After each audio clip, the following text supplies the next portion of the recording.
What's going on, everybody? How we doing today? Let's turn that up just a little bit more, just a little bit more. My audio was I'll turn it down now just a little bit. I don't want it to peak. I don't want to see it in the red. Right? I don't want to see it in the red. You know, that's never a good thing. Did you pay for this? I honestly I watch Brazilian UFC. I shit you not. The Brazilian UFC broadcasts. If you can get a I don't know exactly how it works. You know, it's just my wife got some Brazilian TV shit that she's able to use in America, and one of the features of it is that there is a there's UFC Fight Pass on there, right? Or at least like some version of it that people use in Brazil, and because of that, I'm able to actually see everything. You know, I'm not gonna be showing the I'm not gonna be showing let me put this here. I'm not gonna be showing the fights, obviously, because that would be a big no. They would not appreciate that sort of thing. The whatever, the UFC, they wouldn't appreciate that. But what we're doing tonight, we're just gonna have a good time. We're gonna have a watch party. All right, we're gonna be talking about the fights as they happen, before and after they happen, and whatever else we feel like talking about, whatever else we feel like going over. I'm gonna apologize right away if I seem a little bit off. It's because I am. I tried to do a 24-hour stream. In fact, if I had successfully completed the 24-hour stream, it would have officially ended about 8 minutes ago. I did not complete the 24-hour stream because I was so fucking tired. It was not going to work out. It just did not work out. Um, Basically, the day before, I had only gotten like 4 or 5 hours of sleep. Maybe if I was lucky, 6 hours of sleep, and then I had a full day of just doing whatever. And because of that, when I actually sat down to do the stream, it was just absolutely disastrous. I got through about half of it. I got through about halfway, and then I was like, all right, I'm gonna lay down and take a nap. I took a nap for what was supposed to be a half hour.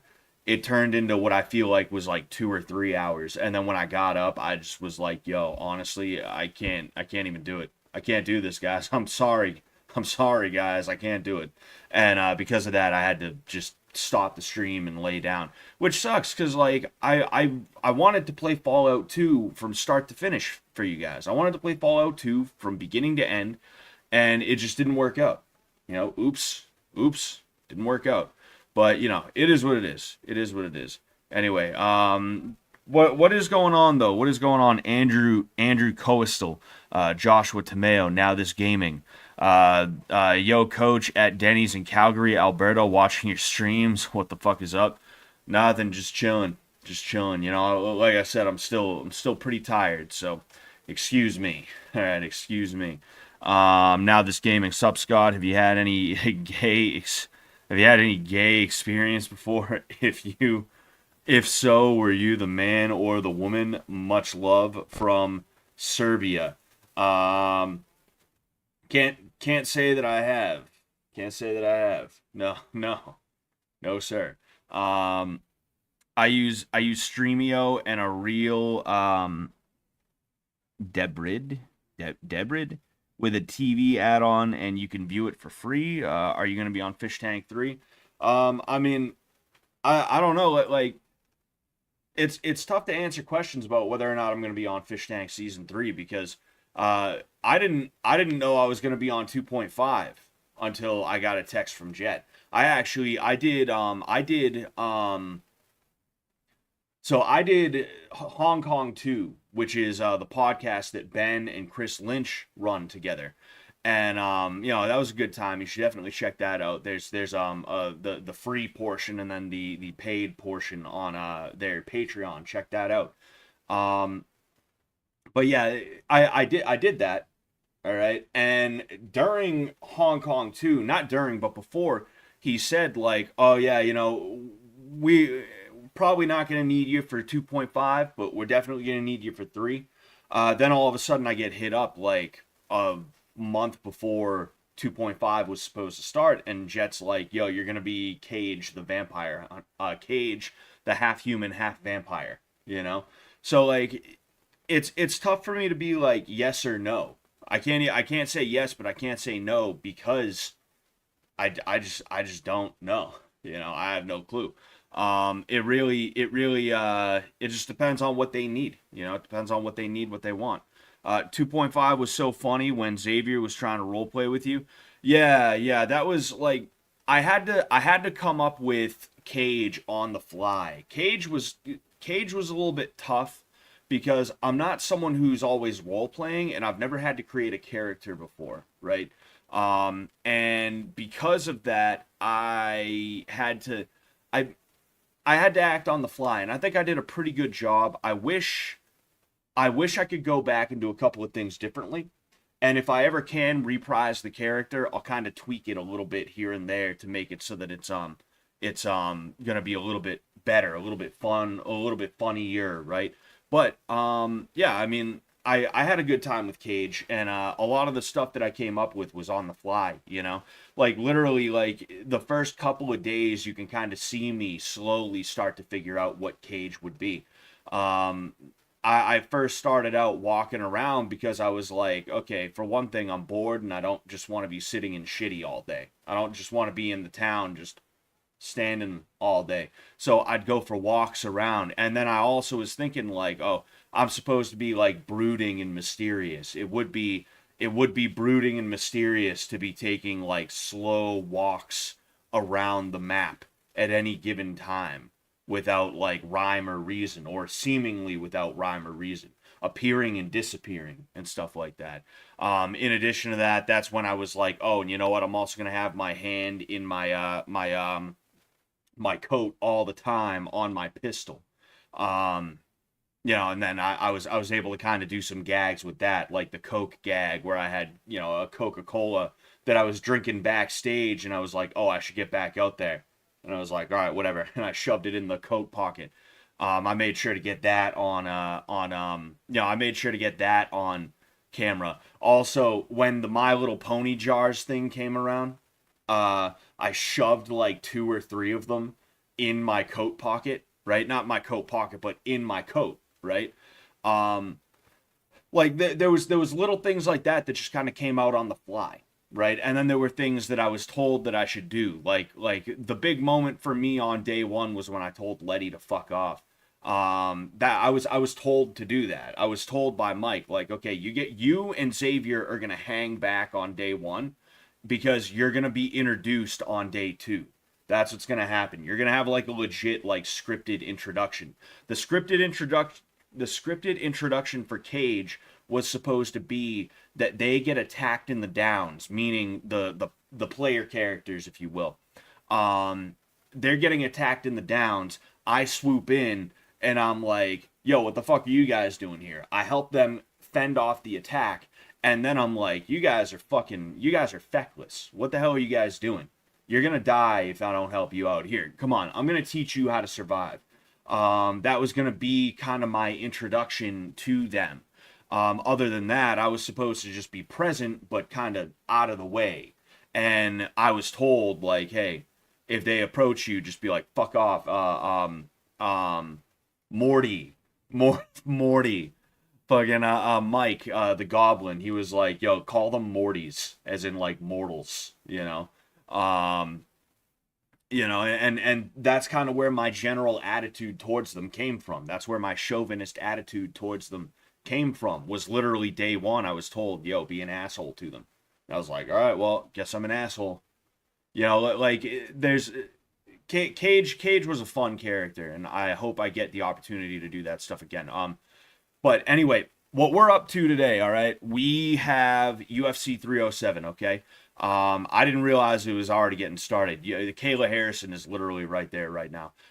We have a bunch of fights, all right, like 4 or 5 fights on the main card we're going to be looking at. We're going to be watching along. And right now it is Kayla Harrison versus, honestly, somebody else who is I believe, a known, Ketlin.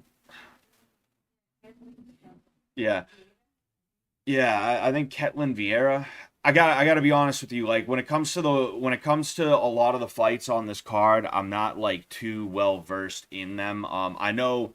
Here's the thing, right? Kayla Harrison is being lined up to be the next Ronda Rousey. She is a judo Olympian. She has this can-do, self-belief attitude. She's clearly on some kind of gear, right? If you take a look at her, women don't look like that. Women, they do not look like that. Even you can lift weights as a woman, you will not look like Kayla Harrison. That is not what will happen, right? But she's number three, I guess, in I think the bantamweight division. If not, maybe the featherweight division. I don't know. I think she fights bantamweight. She's being lined up to be the next Ronda Rousey, and I guarantee you this is meant to be a gift fight. I don't know much about Ketlin Vieira, but the hype train is coming to town, right? Oh no, apparently she's ranked number two. So in this case, it's like, all right, well, she's ranked number two, but she is ranked number two in the women's division. So it's like, you know, that's the thing about women's MMA is that even today, even with how far it's come, the skill level in women's MMA is just not that good. Like I was talking with my wife earlier, we were watching one of the female fights on the card. There was a 37-year-old woman fighting a 22-year-old woman. And I was literally like, yo, if I was a woman, I would get into MMA simply because the barrier to entry is that much lower. It is so much easier to get into MMA and like be someone if you're a woman, you know? And I noticed that years ago, like women who they get into MMA and they have one amateur fight and they win it. All of a sudden, like everyone's like, yeah, you're going places. Yeah, you know? It's crazy. So I'll be honest with you. I don't know much about this fight. I don't care much about this fight. And if I had to make a prediction, which you don't want to bet on my predictions, but if there was a gun to my head and they were like, make a prediction, Kayla Harrison, because I have a feeling Dana White's trying to prop her up into the next Ronda Rousey. That's what she is supposed to be. That's what she is supposed to be. Where did you get the rifle CQB tactics from? LOL. That was just. Was that all just off the top? So there was a couple of things that I was taught by a good friend of mine who has had multiple years in the military. He also did contractor work after, which contractor work is not what it sounds like. You know, he wasn't riding around in technicals in the Middle East. He was literally just doing security work for like a high value guy somewhere, right? That's what he told me. You know, he taught me a little bit, right? But it's not like he taught me all that. All of that was just like me bullshitting, and obviously it wasn't like, you know, it wasn't legit. It wasn't legit, right?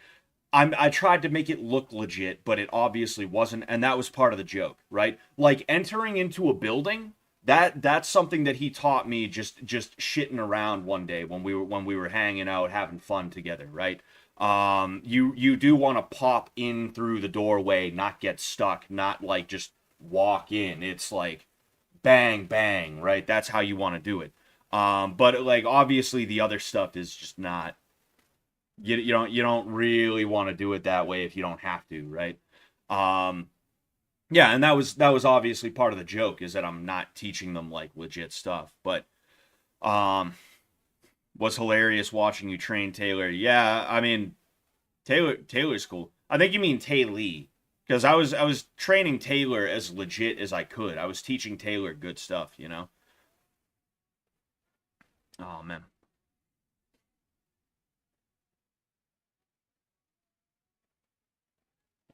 All right. So,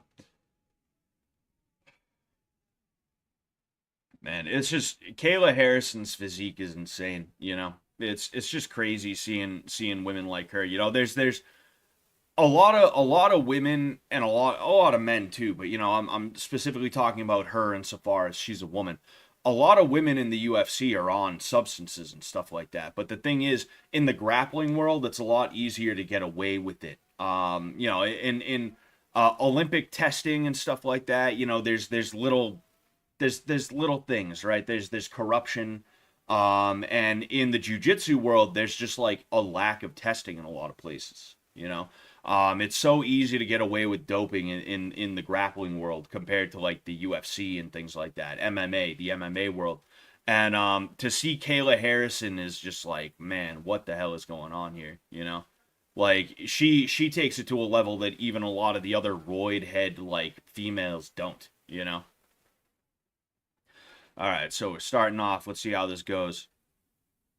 Kayla's full of a lot of energy, but she's not really a kick from Ketlin and then a cross from Kayla. Kayla Harrison's a lefty, which is interesting. We got a lefty versus righty battle here.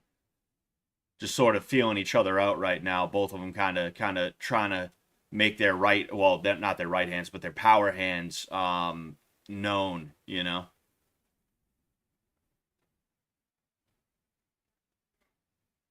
So right now, Ketlin Vieira is circling to her right, which a lot of people will say, "Oh, don't do that, don't do that," and like you got to be careful with it. But if you know how to do it, you can make it work. You know, when you're fighting a lefty, it can work to move to your right, which means you're gonna move into their power hand and wait for them to overextend, slip, and then hit them with your own counter. You know that whole slip and rip thing. I don't like saying slip and rip and all these other slip and rip. Southpaw. He's got a lot of heart, you know. I don't like saying that stuff because it's so. What's her face? Harrison in for a knee pick, but she doesn't quite finish it. I think she was just testing. Ooh, okay, that was pretty crazy. A head kick. She drops her leg down and then she drops a level to shoot for the double. She doesn't quite get it, and she ends up against the fence. She's got an underhook right now. Threw a knee, took a couple of shots to the body, but other than that, she's just maintaining control. You see, that is one thing that I like right away is that she'll at least shoot in for takedowns. That's honestly, Ronda Rousey could have extended her career at least another 3 to 4 years if she had just learned how to shoot in for takedowns. Like, I shit you not. Instead, she tried to be a judoka who had hands, but her boxing was just not there. Her boxing was not there. That was like a big joke back in the day. Is that her boxing was just extremely, extremely subpar. But for some reason, she thought that she could rely on it against people. And then when people started to figure out her judo game, she just started to rely more on her striking. She should have just learned how to shoot in for double leg takedowns. So the grappling instinct is already there. She would have been in such a better spot if she had shot in on Amanda Nunes. I don't think I'm not saying Amanda Nunes wouldn't have had a legendary run. I'm just saying that run wouldn't have started with knocking the fuck out of Ronda Rousey. That's just the way it is. Right now, they're just kind of up against the cage right now. It sounds like the ref's telling him, "Hey, work." I was gonna say because if nothing happens, it should probably pull them apart. I was watching Habib Nurmagomedov versus Gleison Tibau yesterday on the Fish Tank exclusive stream. Right, I do Fish Tank exclusive streams for those of you that are not aware. And there was a couple of times where they had to break the action because Habib was holding Gleison against the cage, but he wasn't doing anything. He wasn't being effective, you know? So just sort of it's still round one. I feel like they're still kind of trying to feel each other out a little bit. There's been an exchange of kicks. The most recent one being Kayla Harrison going up to the body. Ketlin needs to be careful because when she defended that kick, she seemed to bring her hand down here, which means her head is exposed. It'd be real easy for Ketlin to fake like she's gonna go low with that kick and then end up going high. And first takedown of the day, Ketlin Vieira throws a left hand and then dives for the not dives but level changes. Ends up getting a takedown, and she is now in half guard. I'm wondering if she's going to attempt a submission or not. Ketlin is... nope. We're in mount right now. So, Kayla just ended up getting into mount. Ooh, big elbow from Harrison. punches from Harrison up top. See, Vieira just gave up her back right now. She's in bad shape, you know, and now she is back to her side. So now she's in a really bad spot. She's pinned up against the cage, and she's just gonna end up taking some shots. This is if she can, what she would want to do is try to get her back to the cage so that she can wall walk. But that is, of course, a lot easier said than done against even somebody who's not an Olympic level judoka. That is the end of the round. And I mean, not too eventful. If I had to give that to somebody, I'd obviously give it to Kayla Harrison off of that takedown, as well as that effective groundwork. I'll be honest with you, the striking didn't.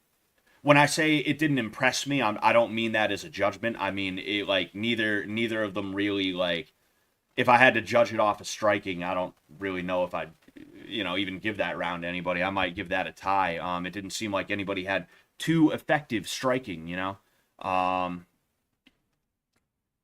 Seeing the replays right now, there was a decent body kick from Harrison, but all the other highlights, all the other slow-mo replays are of that takedown and of the groundwork. So, that kind of shows. So, as for what I think they should both be doing, when it comes down to it, Kayla Harrison, she needs to be working her ground game, obviously, right? Wow, that's groundbreaking advice from Sensei Scott. But Vieira, I think she needs to get a little bit more active with the hands, because I think Harrison has been the one who's been a little bit more aggressive in that way. And I think what it is that she's probably a little bit nervous of the takedown. She's just got to be throwing punches and kicks and knees up the middle in a way that's going to make her a little bit nervous, meaning making Harrison a little bit nervous to try and shoot in,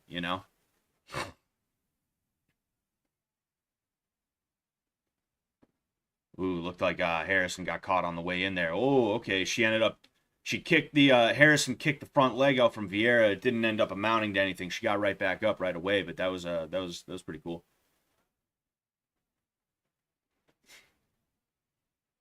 So they seem to both be kind of nervous. They seem to both be sort of feeling each other out a little bit, Even a lot of the punches and kicks they're throwing, they don't really seem to have bad intentions. It's more like they're just testing the other person. I think both of them are a little bit timid right now. They're exchanging kicks just fine, but again, they're exchanging those kicks specifically because it's action from a comfortable distance at a comfortable pace. That's kind of what it is. Other than that, it feels like they're just throwing to throw. Harrison dives in for a knee pick, doesn't quite work.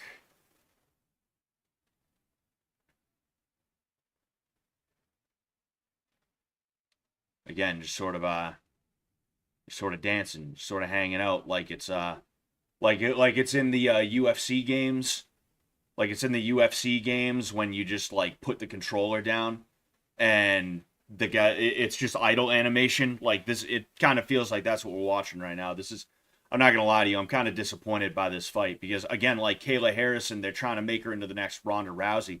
The reason why Ronda Rousey was such a big star was because she actually had some highlight reel shit. She was dominant in a real way, and she had some highlight reel shit. And I mean, look, like I'm not gonna sit here exchange. Nothing landed from either of them.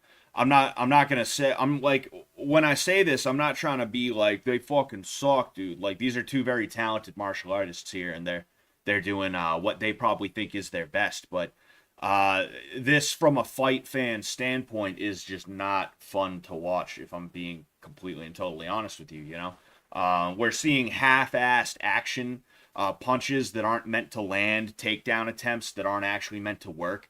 It's like they're just trying to test each other to death, is what it is, and it's just not a fun thing to watch, Would you, Kayla? I think the question is, would me, Kayla? Well, would Kayla me? I think that's the real question. That's a lot of testosterone, man. All right, so more cage work that doesn't really amount to anything. And again, like, if I can be honest with you, like, this is the problem. Oh, all right, so there's some inside fighting there. That was nice. A couple of elbows that exchanged. this is kind of the problem with women's MMA, but also MMA in general today, because like what I'm seeing here isn't just a women's MMA problem.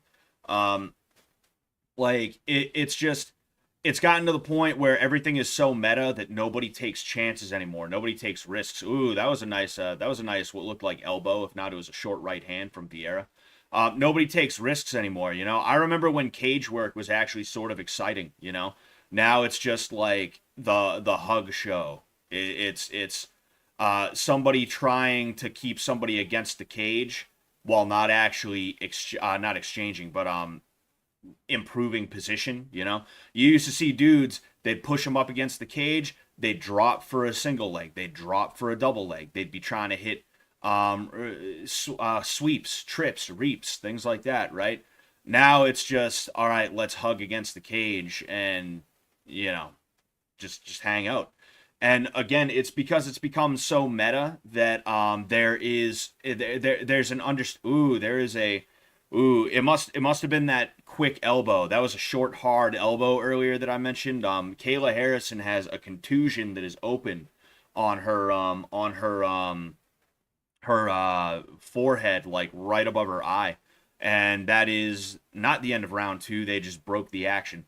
What I was saying though is like in modern MMA, everything has kind of been figured out. Not exactly like everything, but it's there's kind of a consensus on what the best way to do certain things are, and everybody has come to the basically tacit agreement, the wordless agreement that cage work should not be robust. It should be simple, which means if I'm against the cage, all I'm going to try to do is just keep you from being able to drop a level. And if you have me against the cage, or excuse me, if I have you against the cage, I'm not going to try to actually even drop a level in the first place or even go for any form of takedown. I'm just going to hold you up against there and, hope and pray. Oh, yeah, It was that elbow that I was mentioning earlier, that I mentioned earlier. A nice, sneaky, short elbow. And then there was another one. Actually, the elbow that I thought opened her up was not that elbow. It was another elbow that opened her up. You see, and like that's what cage work should be, those small moments there. But you don't see as much of that anymore. A lot of it is just guys hanging out. And it's frustrating to see. And this is why, as somebody who does MMA, as somebody who trains people in how to do this, it's just I don't do these fight companion streams every weekend, because this is what we're going to be seeing.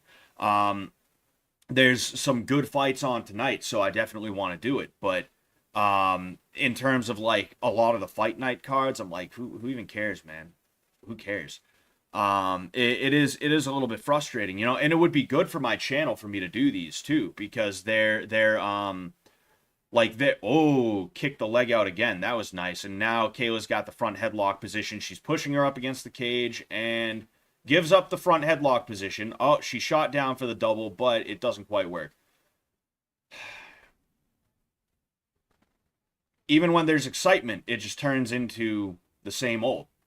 She had a front headlock position on Vieira, which she could have utilized to her advantage, but she just didn't. I don't think it's that she couldn't. I think it's that she was like, no, I just want her up against the cage. I'm gonna push her up against the cage. I'll let her go, and then I'll go back to the same old. And it's just bothersome. An overhand left from Harrison seemed to land at least partially. Nice. Another one thing I do like from Harrison this fight is that she's targeting the forward leg of Vieira, and specifically with her rear kick, and it's knocking Vieira's leg out from underneath her. That is fun to see, right? And that's a good way to disrupt someone's flow, and that could be one reason why Vieira is a little bit nervous herself. Nice little kick from Vieira. Seems like it was partially checked from Harrison though. Ooh, Harrison's bleeding from the nose. I didn't assign a winner of last round, and I got to be honest with you, I'm not sure about that one either. But I mean, if we were going by damage done, it would definitely be Vieira. I mean, cut up here, couple of really good shots. Maybe not broken nose, but nose bleeding, kind of bad actually. So right now, I guess my armchair interpretation of who's winning, it's 1-1. Oh, excuse me. Harrison shooting in for that single leg again, puts her up against the cage. Oh, she lifts and and she gets a takedown. Nice. First, no, that's not the first takedown of the fight. It's the first exciting takedown of the fight, I suppose. Right, the first really exciting takedown. She pushed her up against the wall, and this time she actually went for the takedown. She went for the she shot in, got a snatch single, and she ended up lifting. And that right there, right, regardless of how the last round went, if she keeps this up for even another like 30 seconds, and then she stays out of trouble, the fight's hers. Kayla Harrison in the guard right now. They're up against the cage. Vieira sort of caught there. She's got her toes in the cage. She's trying to use the cage to turn away from it. It's tough when you're against the cage because, nice short elbow from Harrison. Another slightly longer elbow from Harrison right after. It's tough when you're against the cage when you're doing groundwork, because when you're on your back, you want to make space, and that means if this is the person who's on top and this is you, right? You want to try and move away from the person who's on top. But when there's a wall right here, you kind of can't do that. You're just stuck. That's just what it is, So Vieira is in sort of a bad spot right now. Now, when I said wall walking, what I mean is if the wall's right here, what you want to do is try and back up so that you can position yourself so that your back is against the wall, and then use that to stand up. Which is, of course, always going to be easier said than done. Ooh, pretty big elbows from Harrison. She's working her ground and pound right now pretty well, which is good. And I mean, like I said, if she kept it up for even a little bit longer, it looks like Vieira is trying to get to a position to wall walk. It didn't quite work if she was. We are in a half guard now. Harrison's got to be careful. I know she was probably cognizant of that, but Vieira had her arm here, right? Which is when you get your arm caught here, somebody has that, they can reach for a Kimura, which, she's an elite level grappler. I know she knows that, but I'm letting you guys know. That's what I'm doing. I'm letting you guys know.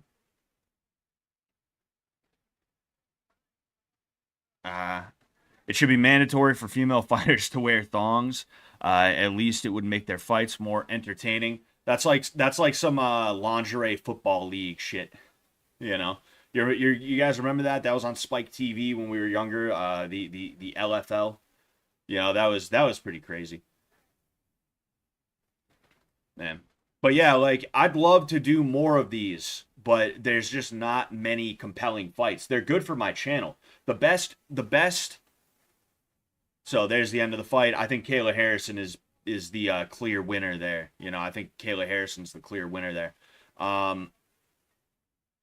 But with that said, like these are good, right? These are good for my channel. The best content, the content that does the best for me outside of Fish Tank and like MDE related content a lot of the time ends up being, ooh, you see, that was nice. She went in, she led with the left hand and then used the momentum to shoot in for the takedown, right? And that was really good. That was really cool. That was a good moment for her. But yeah, the content that does the best for me outside of MDE and Fish Tank related stuff tends to be these fight companion streams.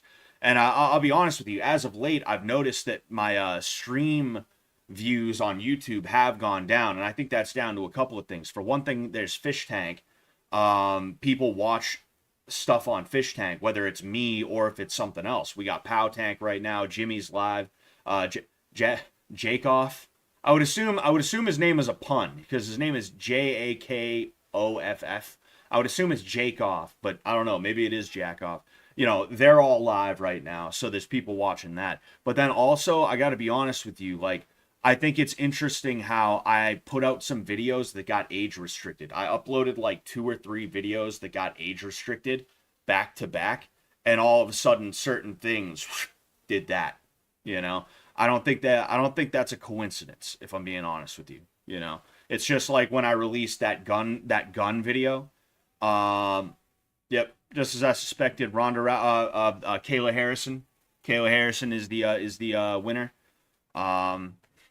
But yeah, anyway, Like when I released that video on not gun control, but just I think I called it like guns are for sissies, right?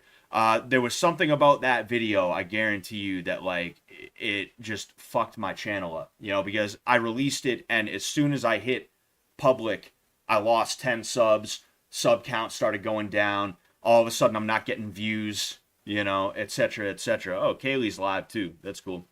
Um, oh, and now she's not. Kaylee was live and now she's not.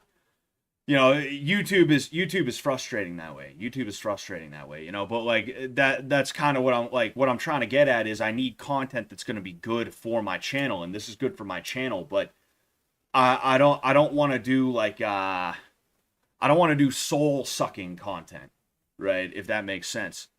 If I was going to do soul sucking content, I'd start like a trendy channel, like a top tens channel, a channel where there's like no love, no passion. It's just like by the numbers, like, oh, what's Reddit talking about right now? All right, we're gonna include this on our top 10. Top 10 crazy let's not meet stories. Top 10 crazy let's not meet stories. All right, let's go to Reddit and r/let's not meet. It should be mandatory for all MMA fighters to wear thongs, male or female. Only real heads will join. Exactly, dude.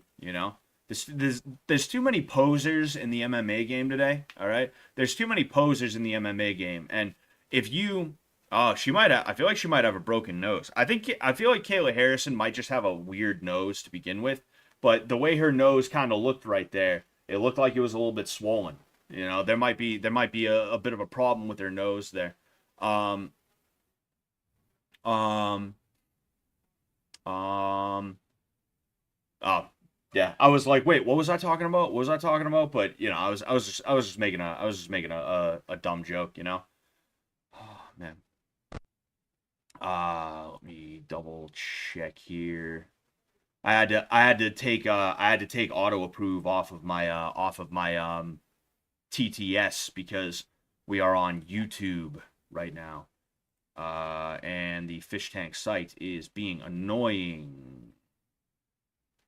Come on, hurry up. So, dude, I forget who's up next. I'm pretty sure it's Kevin Holland though. Kevin Holland and somebody else. I should just get the card, right? I should just get the card in front of me. That way I can tell you guys exactly what's going on. So, oh yeah, it's Roman Dolidze versus Kevin. This is I like Kevin Holland. He's a fun guy to watch.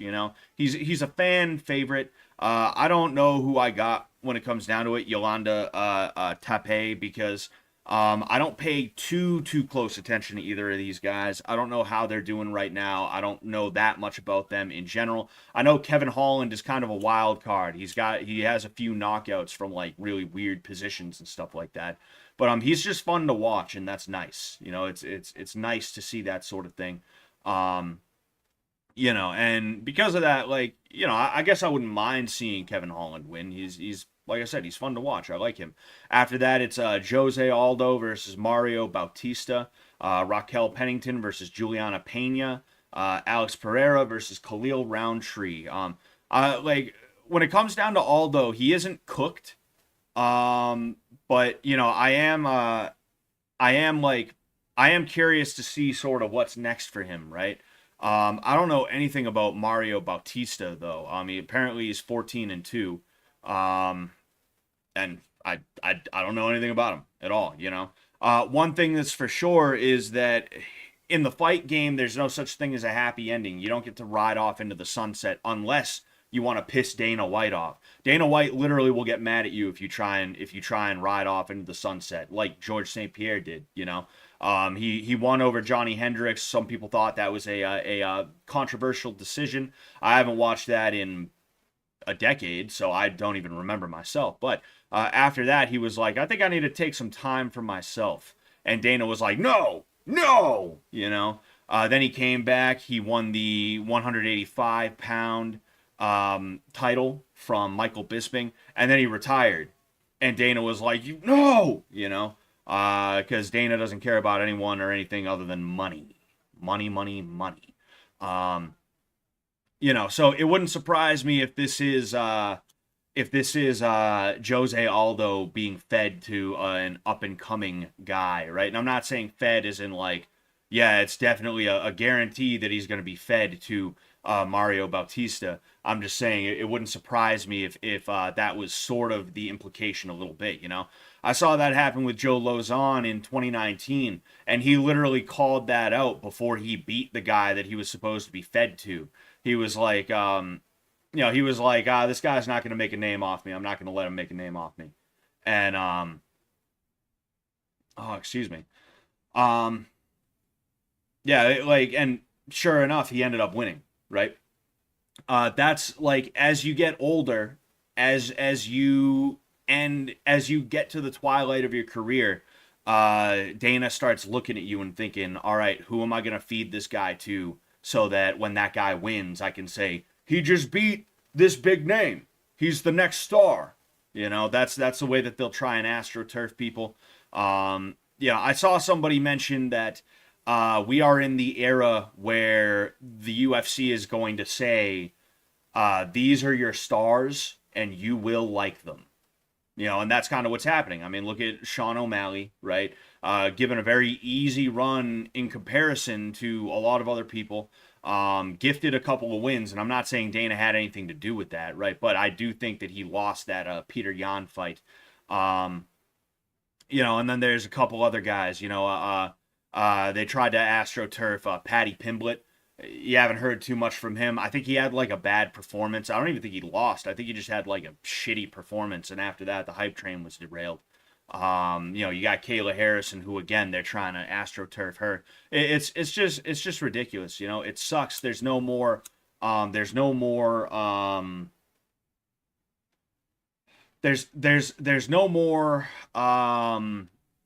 natural stars, and the natural stars are dudes like Kevin Holland, who it's like, will Kevin Holland ever be a champion? Maybe, maybe not. It wouldn't surprise me if not, right? But he's going to be remembered for his charisma and his natural talent, right? His creativity, his ability to just like be good. And guess what? Dana White doesn't even fucking like Kevin Holland. That's the worst part about it. He got on Dana White's Contender Series and he was just being himself in the octagon. And Dana was like, "Oh, I don't like this guy. We're not going to sign him." And then all of a sudden they needed a late replacement, and they're like, all right, and nobody else is gonna step up. Let's call Kevin Holland, right? That was a story straight from Dana White's mouth. It's ridiculous. Dana takes people who have star power. He takes people who have like a talent that could make them into a star, regardless of whether or not they win a championship belt, and he treats them like shit. And then there's people who like they just don't have that star power, or if they do, it's like it's only because they have as what's his face as Ferguson said, Dana White privilege, right? Because it's real easy to be a fool like Sean O'Malley. It's real easy to walk into the octagon with your hair dyed pink and face tats and smoking mad weed out of competition and like being the type of guy you are. It's real easy to be that way when you know that Dana's got your back. It's real easy to put yourself out there when you're not afraid of pissing Dana off. But if you're not that, it's like, there's a lot of guys that are like, it's annoying. It's annoying. And there was something else I was going to speak about on that, and it was, man, that's pissing me off that I can't remember what I was going to say, because there was something else that was slightly related. Oh yeah. I will say, in Dana's defense though, right, there is a certain piece of it that is like, he is kind of trying to look out for a good show. Like I noticed that Carla Esparza is on the preliminary cards, the early preliminary card. She was the second fight of the night on the early prelims, right? which her last fight was for a championship belt. It was a title defense. She went from a title defense, which she lost, to a layoff of a little over a year and a half, I'm pretty sure. And then she's fighting on the early prelims for her first fight back. You know why? Because nobody fucking likes Carla Esparza, because she is boring. She doesn't have the personality that people want, right? And when I say she's boring, I don't just mean the personality. I mean, she is a boring fighter. It was really annoying seeing her fucking 10-9 her way to the fucking championship belt against Rose Namajunas, you know? For one thing, Rose should have did more, right? But even then, it was just like, fuck, dude, this is our new champion. This is our new women's whatever weight champion, straw weight, or yes, this is our new women's straw weight champion. Are you fucking kidding me? This sucks, dude. Fuck. And that's why she got put down on the early prelim cards. Like, if we're just being honest here, you know? It's not that easy. It's not that easy, you know? But we got Kevin Holland versus Roman Dolidze coming up next, you know? Holland is in Dana's good graces now, though. Yeah, probably because he's making Dana money, you know? If all you have is self-belief and a dream, Dana doesn't like you. But if you have self-belief and a dream and people want to pay Dana to see you, Dana loves the fuck out of you, man, you know? And Dana, it's crazy because Dana simultaneously built the sport up from a point where it wasn't going to be around anymore. Like, the dark age of the UFC, for those of you that don't know, it's kind of like from the mid to late 90s to like the mid 2000s, right? Like 2004, 2005. Dana White took over and he implemented the Ultimate Fighter. He put the Ultimate Fighter on TV. That is what saved the UFC, right? Specifically, Stephan Bonnar versus Forrest Griffin is what saved the UFC. Dana, ever since then, has been building the sport up into a legitimate, like, mainstream sport. And he was good for the sport, but now he's bad for the sport. Dana White is bad for the sport. The sport was doing this. It hit a peak, I'd say probably between like 2016 and maybe 2019, 2020. And now it's doing this, and everybody's talking about it, you know? Everybody knows it. And it's because of Dana and his ridiculous decisions, you know? If you inner leg kick from Kevin Holland, you know, I'll finish this point, and if anything big happens, obviously I'll shut up about it, you know, momentarily. But there's a really good documentary, nice leg kick from Kevin Holland. And another kick to the leg from Kevin Holland. He's really targeting that front leg right now. I don't know much about Dolidze, but given his stance, I'm going to assume he's probably a really handsy fighter, and that's probably why Holland's attacking that front leg, because, you know, you want to attack the front leg of somebody who's going to be an explosive puncher, because that's going to slow him down, and it's going to make them a little bit, it's going to make it a little bit harder for them to throw the way that they want to, you know? Yeah, just the way Dolidze stands, the way he's kind of moving and trying to close distance, it looks like he's trying to hunt for a power shot, you know, already, like right out the gate. But there's a documentary. It's a multi-part documentary by Secret Base. Ooh, caught kick by Kevin Holland. He ends up almost dumping Dolidze, but it doesn't quite work. It's by Secret Base, all right? And Secret Base are soy boy sports guys, like legit leg kick from Holland, legit like left-wing soy boy sports guys who their whole thing is trying their best to inject left-wing politics into sports discussion. I shit you not, that's what it is. Same thing with Bloody Elbow, all right? Because Bloody Elbow is the MMA subsidiary, if you will, of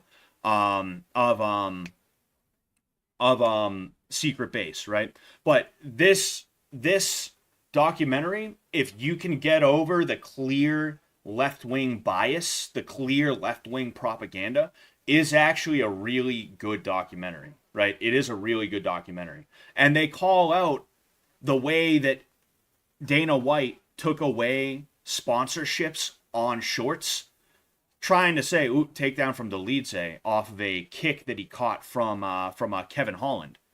Now they're in the guard. Kevin Holland's got a body triangle on him right now. Dolidze is just sort of, he's not trying to posture up. I think he's just trying to keep him controlled. Holland's sort of trying to hand fight right now. Holland hand fighting pretty effectively, you know. He's kind of stopping Dolidze from getting off in the way that he wants to.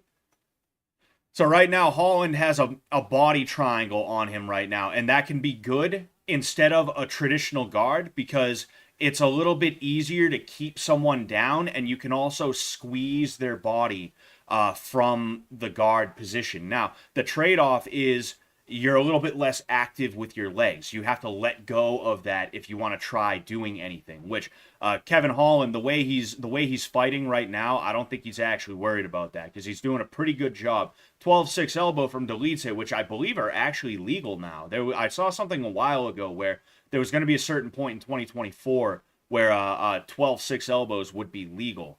I don't know if they're legal now. Ooh. Kevin Holland throwing kicks from the bottom. He's kicking the kidney, which is actually something you used to see from Hoist Gracie all those years ago. That's pretty cool to see. But basically, what I was saying is, if you watch that thing by Secret Base, if you watch that documentary by Secret Base called "Fighting in the Age of Loneliness." It's a really good documentary, even with the like bullshit left-wing bias. And they call out the fact that Dana White was like, "Oh, these guys, they look like NASCAR guys with all the sponsorships on their shorts and stuff like that. It's ridiculous." But so he takes the sponsorships off the shorts.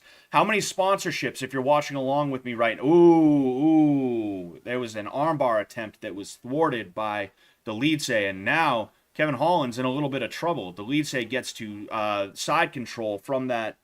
Ooh, okay. He transitioned to side control from that scramble. Now he's in mount. He transitioned to mount, and he is letting Holland have it. Although Holland's doing a really good job of defending. Not many of those are actually landing, but it still looks really bad, and it's a really stressful situation to be in. What Holland needs to do is he needs to bump it, get to his side, shrimp, and try and retain guard. Either that or the lazy man's way of getting out of this position, which is giving up your back. It's one or the other. You know, he's gotta get out of here though, because even if he's defending, if he's not gonna fight back, the ref's gonna stop that eventually. There's 4 seconds. It looks like the ref's going to step in soon. And all right, there. I wasn't sure if he was gonna step in to stop it or if he was gonna step in because of the bell. Ooh, he's pointing something. He pointed at something on his rib. I don't know what. I don't know what it was. Huh. Not really 100% sure what's going on. We'll probably get a good idea of what's going down though. But you can see he's in a little bit of pain right now.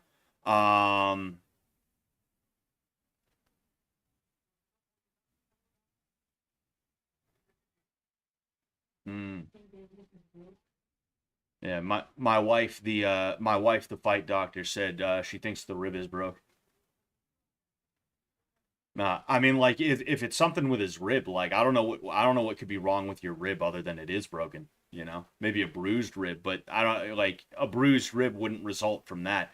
It seemed like when he was being rolled after the armbar attempt, he ended up, something happened, something weird happened because you see a moment, they waved it off, yeah, yeah, it must be a broken rib, you know, must be a broken rib.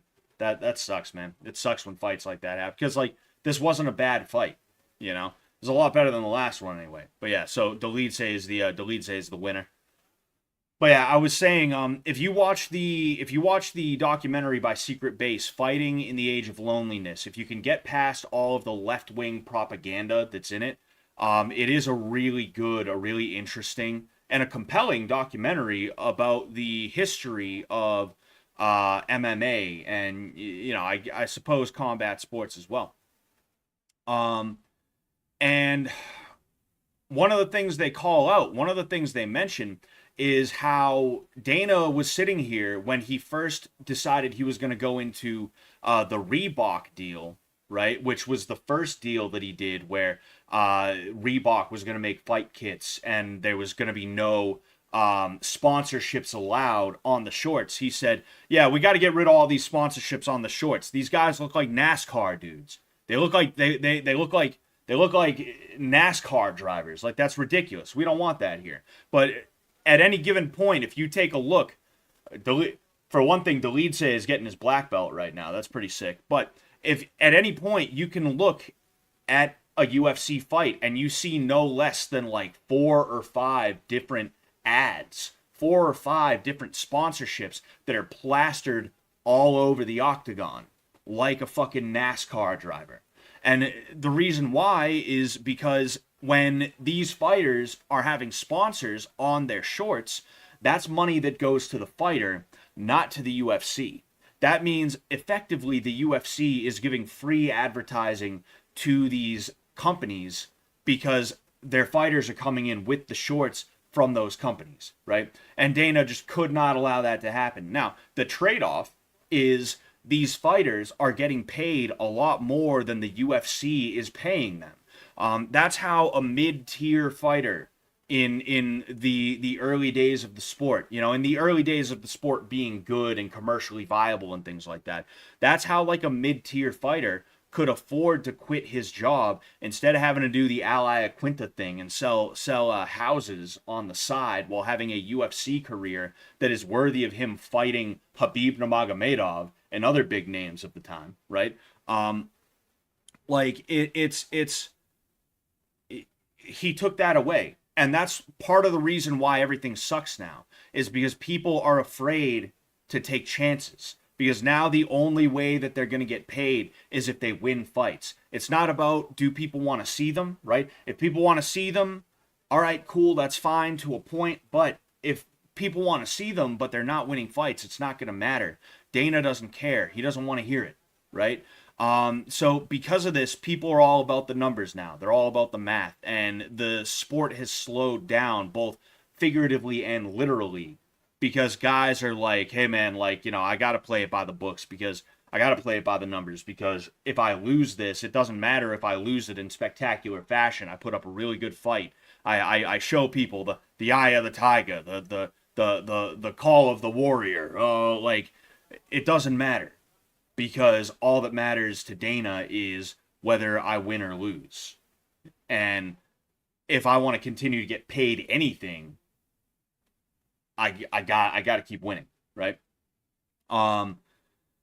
There's a lot of guys out there that are either A, they're not UFC caliber that are there right now. That is part of it too, right? Or B, they're that close to being great, but because they can't rely on a good paycheck and they can't go elsewhere to get that paycheck, like getting like a tap out sponsorship or a Zions sponsorship, right? Or like anything, a Monster sponsorship, this sponsorship, that sponsorship, because they can't go and get that.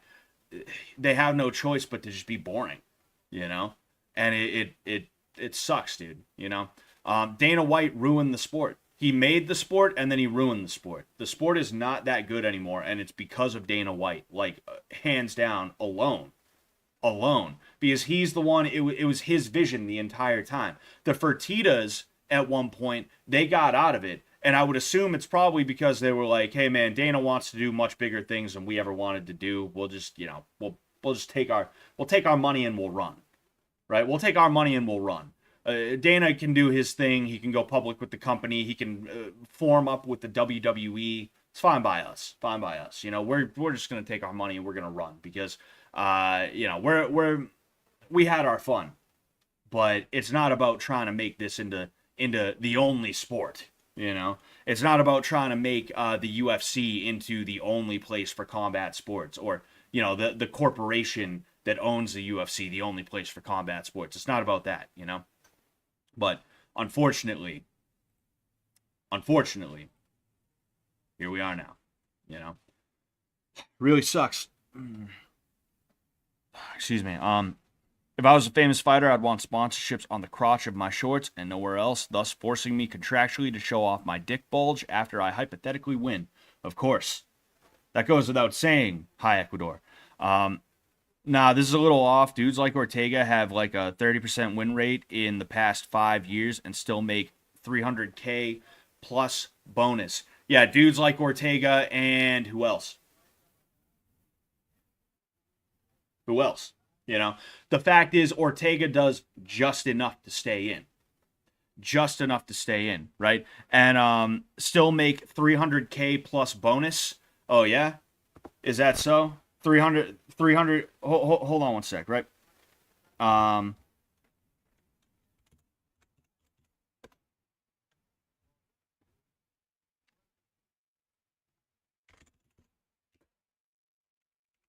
I literally forgot Brian Ortega's first name for a second, right? I'm just curious, right?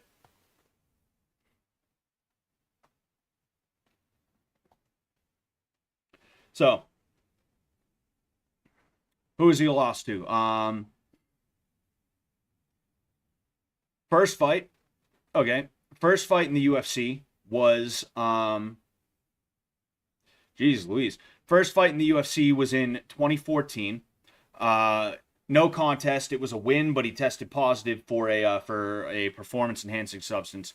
Win, win, win, win, win, win, win against some actually like pretty good names, and then first loss in the UFC against Max Holloway.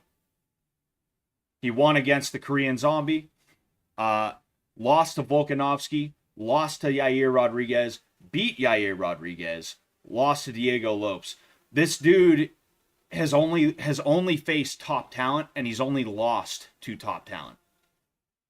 So comparing him to some other people, right? And again, he has only ever dropped two in a row once in his career, and that is September 25th, 2021, and then July 16th, 2022. Then he took some time off. I would assume maybe injury or something like that. He came back. He beat Yair Rodriguez, and then he lost to Diego Lopes. Right, Diego Lopes, Diego Lopez. I don't know. I don't know how you pronounce his name. I don't know that shit. Using him as an example is not. I mean, two back to back to Volkanovski and Yair Rodriguez. Who you can't fault them for that, right?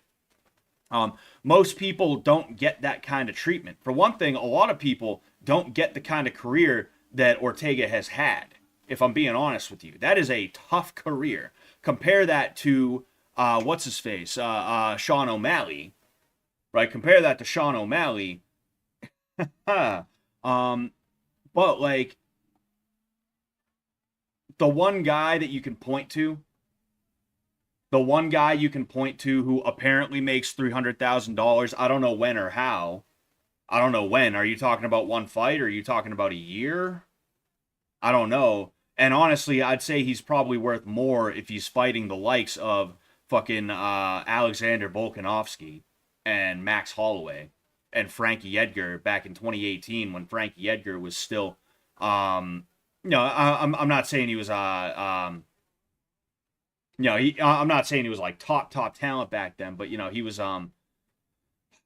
was still a bit of a factor back then compared to how he would be later. I forget exactly when he retired. I think it was like when did he retire? Yeah, in 2022, right?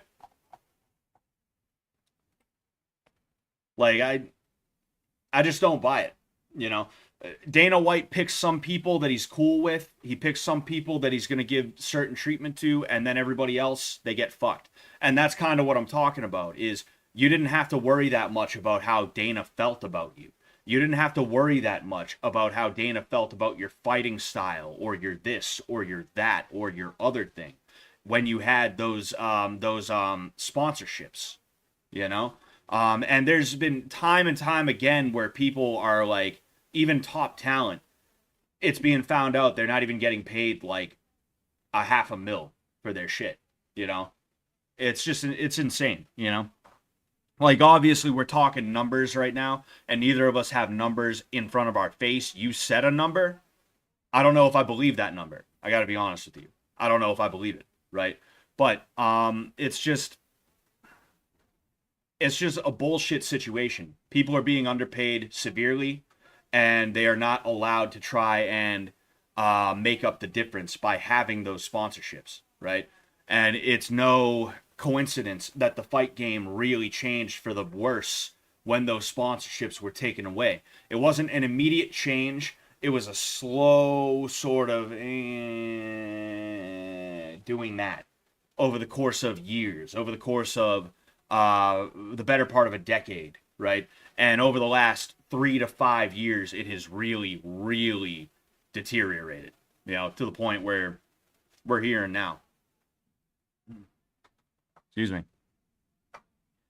That Bob Perez is my coach. Good call, good guy. I know Kevin Holland is at the gym because the nice sports cars are in the lot. That's pretty sick. Oh, excuse me. All right, so we have Jose Aldo versus what's it called? Hold on, sorry. We got into it a little bit, so I was like, yeah, we have Jose Aldo versus Mario Bautista. Let's see how this goes. Jose Aldo is he looks like he's the bigger guy. He looks like he might be a little bit taller. He looks actually low kick from Bautista. He switched stances, and then he threw a couple of punches, didn't really land. Bautista's pretty high energy,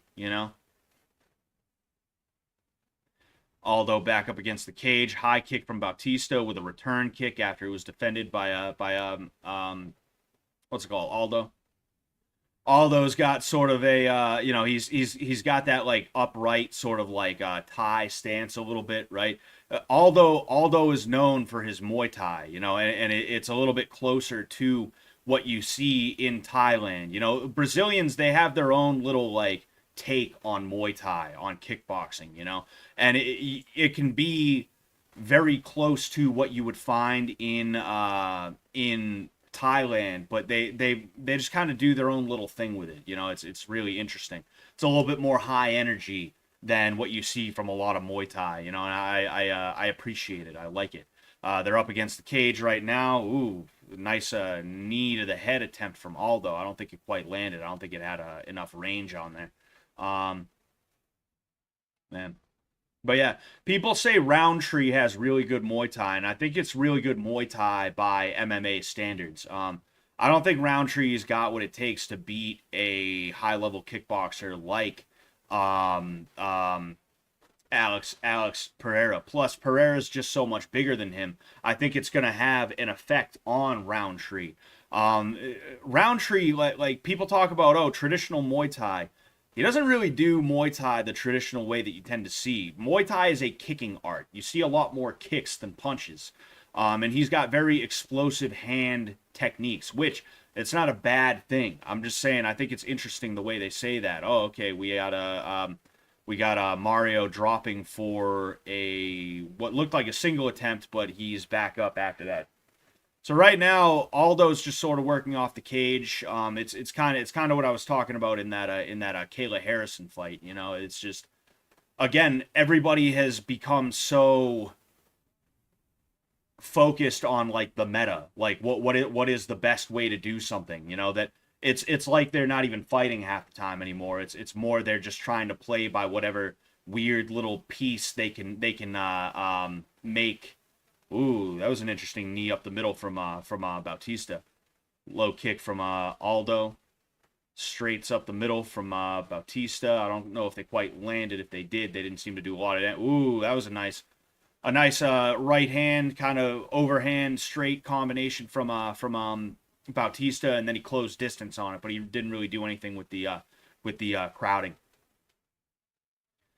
So Bautista is definitely quicker, but even if he's quick, the question is he going to make it work? He's got him up against the cage again. He's not really making he's not really making it work the way he wants to. He's got all those hand pinned against his own body. If he wanted to, he could release that and then come up over the top with an elbow. He'd have to be real quick with it. But the thing is, I just said he seems like the quicker guy, so he can make it work if it comes down to it. He's just got to surprise him. He could go like a couple of knees. Oh, and that's basically what he did. He threw a knee. He took a second or two. he released the arm, and then he came up over the top with an elbow.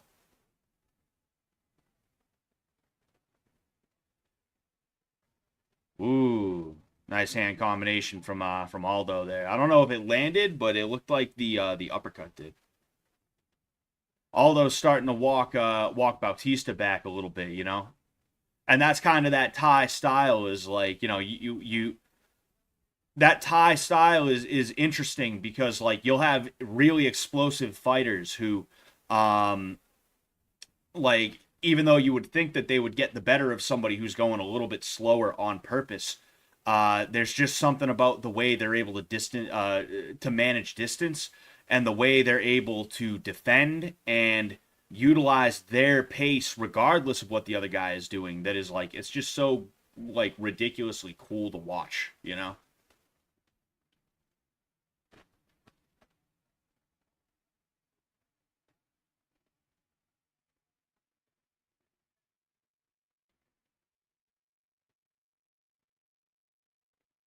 Final 2 seconds. Ooh, oh hey. Head kick by Bautista. Aldo ends up slipping it. That was pretty cool. What I was saying though is you know, like when it comes down to it, Rountree is not like a Thai boxer, right? He went to Thailand and he did his thing, but he's still doing like MMA style striking, which is very much handsy, you know, fast, explosive hand combinations and things like that. You see more of a Thai base from someone like Jose Aldo, right? The way he uses his Muay Thai is beautiful. I love watching him. Ooh, that was a nice hook from and then ooh, that elbow landed. That elbow that I was talking about landed. So yeah, a lot of these strikes from Bautista are landing, you know. I wasn't really paying attention insofar as who I think is winning or losing the round. And like it's always stupid to try and make a decision based off of what replays they show you, right? I will say that even though Aldo seemed to kind of get started halfway through the round a little bit, it was definitely Bautista's round. But yeah, Roundtree is not like a traditional knock Muay, you know. Traditional knock Muay is going to be using a lot more kicks than Roundtree uses, you know. And I know Roundtree has really beautiful looking kicks. They're really powerful. They're really cool to see. But he just doesn't throw combinations and he doesn't have the tempo and even the stance that a lot of these Thai boxers have, you know. Even his stance is like a lot more bladed, you know, and he just does this weird thing where he taps his leg in a way that again a lot of Thai boxers don't bother with. Ooh, okay, Bautista's opening up. Yeah, Bautista's opened up, and Aldo's targeting that cut with the jab, and he's also throwing hooks now too. Oh yeah, oh hey, damn, knee to the head on the way in. Bautista got hit on the way in with the knee to the head. He ended up on the ground. He took a couple of shots, and he ended up on an inner leg, a single leg, but he couldn't make it work. You know, that was pretty crazy. And this is kind of what I'm talking about with that Thai tempo, that Thai way of doing things is like, hey, the other guy might start off really, really quick. He might be explosive. He might even get the best of you at first. But what you're going to do as time goes on is you're going to use your tempo. You're going to get his timing and you're going to start hitting him with things that you are going to be wanting to hit him with, you know? And that's kind of what's happening in this round right now is Bautista's not even doing a bad job. He's given it pretty well, but he's also taking it a lot too. You're seeing anytime Jose starts throwing punches, he's landing a lot of the time. You know, Jose's picking his shots. Bautista goes in, he drops a level for a double leg. He puts him up against the cage again, and he has that same wrist control from earlier when I was talking about throwing elbows. I wonder if he's going to disengage and throw the elbow again. That'd be interesting to see. Maybe they game planned for something like that. I don't know. So right now, Jose only has one leg on the ground. The other leg he's got, well, he has it back now, but I've seen it a couple of times in this fight. He has like one of his legs up against the cage. I'm wondering what that's for. I'm wondering if that's so he can try and push off at some point. You know, it wouldn't surprise me if that was the case. Ooh, Aldo tries to get off the cage. We got Bautista throwing some shoulder strikes. I remember when Conor McGregor was hit Cowboy Cerrone with shoulder strikes, and people pretended like they had never seen anything like that before, and they tried to say shoulder strikes were the future. You remember that? Dude, no one has ever thrown shoulder strikes in MMA before. That has never happened. Mark Coleman doesn't exist. You know, fucking. And dude, these shoulder strikes, you're gonna see them everywhere, dude. People are gonna hit Superman shoulder strikes. They're gonna hit flying shoulder strikes. That's practically the way people were speaking back then. You know, it's crazy. That's another piece of the whole meta thing, and this is something Sam talks about a lot. Is like, oh, Jose gets free from the cage, cross up the middle, right to the body with Bautista. Bautista makes his way in. I don't know if anything landed. Ooh, he got caught there. They're both standing in the pocket, really trying to exchange. That's nice. But I was saying, like, that's something that Sam talks about. That's one of his critiques of MMA that I actually kind of agree with. Is like, someone will win a fight in a spectacular fashion with a specific tactic or attack, and all of a sudden everyone's doing that attack. Everybody's fucking doing that attack now, you know? And now you have to be willing to kick each other in the shins like you're schoolgirls on the playground. You know, now that's a thing that if you're not doing, it's like, oh, dude, you're at a disadvantage. You're at a disadvantage, dude. You know, and it's just like, it's fucking dumb. It's fucking stupid. You know, it on one hand, it feels like it violates the spirit of the sport. On the other hand, it is kind of like, well, does it though? It is mixed martial arts, and you know, you can throw almost whatever you want to throw. So, you know, what I do feel violates the spirit of the sport though is the cage work, which we are back at now. I will say Bautista did try to drop for a single leg. That was nice, but he didn't quite get it. Other than that, ooh, damn. Deflected the teep from Bautista, came in, gave him a three-piece. I don't know if any of them really landed. Ooh, wow. Wow, that was a really nice flying knee from Bautista. I don't think it really landed, but that was really cool. It was very well timed. It just didn't work for him. It just didn't work out, you know. And again, what I was saying is I think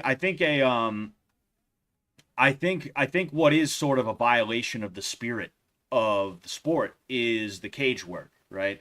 I think it's just a bad way to be. I don't think that's what the sport is supposed to be.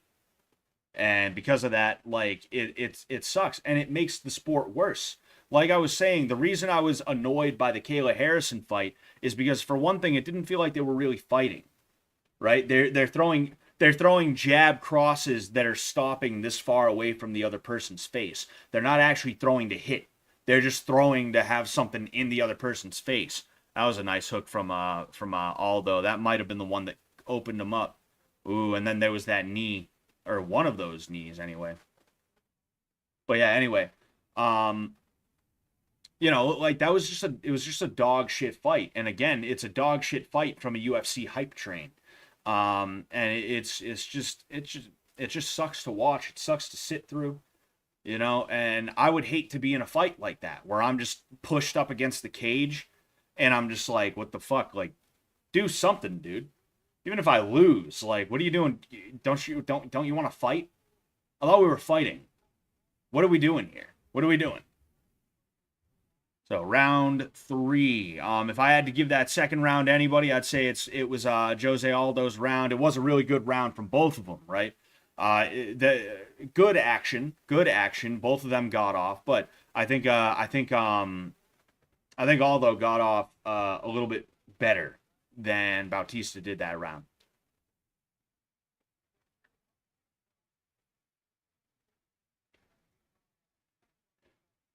Ooh, high kick attempt from Bautista doesn't quite land. Cross up the middle does land from Bautista. Kind of snapped Aldo's head to the side a little bit.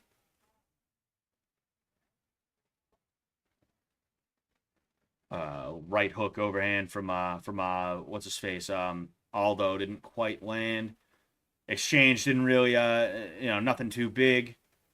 Nice little three-piece combination from Aldo. I think the only one that did anything was one of them may have been deflected a little bit, but you know, it was a hard deflection. You know, when you defend a punch, like if I was to answer the phone, comb my hair, whatever you want to call this, right? And you hit me with a hook as hard as you can here, that still hurts. I still get rattled. My brain is still taking a little bit of abuse there, right? It's just not as bad. It's not as bad. I've braced for it, so my head isn't snapping around, and it's not going to be as bad on the brain, but it still hurts. That is one thing I do like about the Muay Thai scoring as well, is like they'll score certain things based off of whether or not it was like hard, like if I defend a kick, right? Like if I Dutch block a kick and it's clear that hurt my arm, they'll be like, "Oh, I'm counting that kick." They're not going to be like, "Well, he did this and he took the kick on his arm, so like, I'm not going to count that." Again, shoulder strikes from Bautista.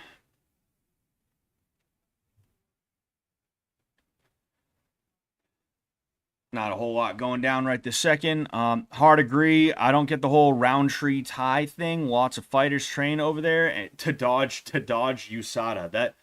That's an interesting concept that I never thought of, because that's what goes on with a lot of Russian fighters. Is they'll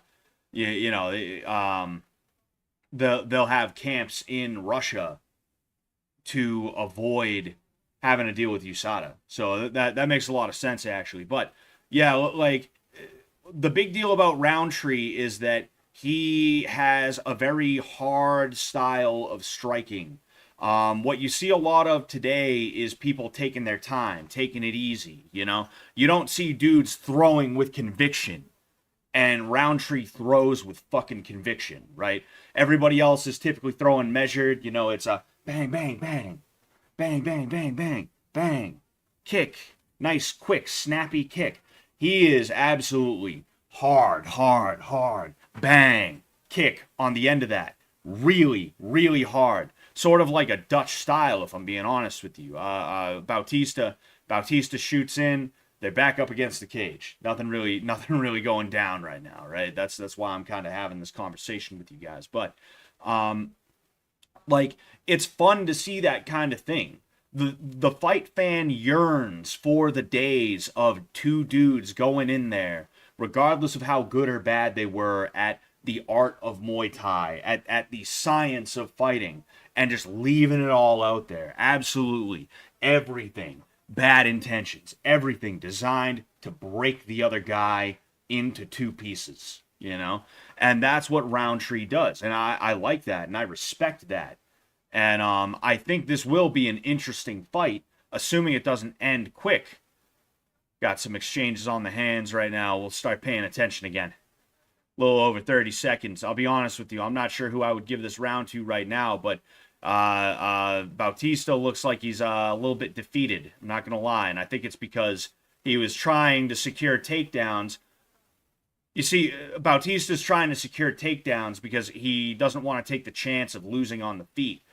Which is a smart move. It's a smart round 3 strategy when you're down 1-1, right? Not down 1-1, but when it's 1-1, 1 round to 1. But it's just not working, And because he's putting so much into his, there's the end of the fight. Because he's putting so much into his takedowns and other things like that, when there are striking exchanges, he's losing because he's gassed. He's gassed so much. So I got to be honest with you. I'd probably say it's Jose Aldo's fight. I'd be surprised if they gave it to Bautista. I'd be surprised, but I wouldn't be surprised because UFC judges suck. But anyway, what I was saying about Rountree is like it's that he is someone who goes in and he tries to damage. He's not. Don't get me wrong. I'm sure he's technical, right? He's technical in his own way. But if you look at a lot of guys in the UFC, you notice that like they aren't throwing with 100% conviction. They're throwing at like 80 or 90%. They don't really start unloading until they notice that like the other guy is hurt. And that's not a bad strategy. But the thing is, that is partially what makes for boring fights. There's so many reasons why fights have become boring. Part of it is what I was talking about earlier with Dana White, right? Part of it is that, again, it's all meta. It's all, oh no, the best way to go about cage work is to not bother dropping a level a lot of the time, is to just kind of keep him there and just see if he makes a mistake. Wait for him to make a mistake that doesn't end up coming, because the other guy is also thinking, no, it's fine. I'm just going to relax here is what I'm going to do. I'm just going to totally relax, right? There's that. And then there is also the striking side of it, which is, no, you're not going to go like jab, overhand, hook into a kick. You're not going to, no, you're not doing that. You're going to keep everything nice and compact, nice and loose. Right? The only guy who I see who like is really good at keeping everything compact in like a real way is Charles Oliveira. The way he fights is the way that a lot of people shadow box. It's crazy, right? But Rountree throws with conviction. Okay. In addition to that, he spent a lot of time in Thailand to learn how to kick like the Thais do. He stands and he taps his foot, right, like the Thais do now. And because of that, people are just looking for a way to feel. They gave it a Bautista. They gave it a Bautista. Anyway, what was I in the middle of? He's a little bit different from everybody else. That's really what it is. He's a little bit different from everybody else, and he leaves it all in there, which again is something I can appreciate. I appreciate that about him. But because of that fact, people are conflating him with somebody who is actually elite level Muay Thai. He's not. He is not elite level Muay Thai. He's good Muay Thai by UFC standards, and he has a style that can be fun to watch. It's very aggressive, very, very power based, very power driven. But yeah, no, he's not some like elite level Muay Thai dude, the UFC does not have the best strikers, right? The best strikers in the UFC usually come from elsewhere, i.e., Glory Kickboxing. After dudes have careers in Glory Kickboxing, they're like, hey, why don't I fucking go? What? Hey, why don't I go into the MMA? Why don't I go into MMA? I might as well, right? I might as well get famous, right? Because Glory Kickboxing is still very I mean, I guess you could say underground. It's not as well known as the UFC, right? These dudes, they have full careers in Glory Kickboxing, and then they're like, hey, why don't I get famous? And yeah, here people like Israel Adesanya and Alex Pereira are. One moment, I'm gonna get a snack. I'm gonna get a snack here. I still haven't cleaned up from that 24-hour stream. I've just been like sitting here. Baby, do you want the pancakes tonight? Do you want pancakes tonight? Yeah, we'll figure it out later. Originally I was going to during the 24-hour stream this morning, I was going to make pancakes for breakfast on the stream. But it didn't work out because my wife didn't wake up, and I was also so tired. I ended up going to sleep at like 9 or 10 a.m., even earlier than that, I think, even earlier than that. But yeah. So up next, we have Raquel Pennington versus Juliana Pena. And I got to be honest with you, I could give two shits about this, but I won't. I won't give two shits. Again, just like a boring fight between boring fighters. It is what it is, It is what it is. That's just I don't know what else to say,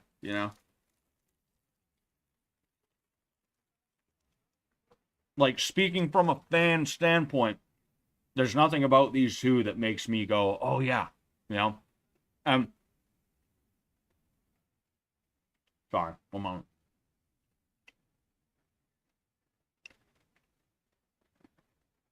Um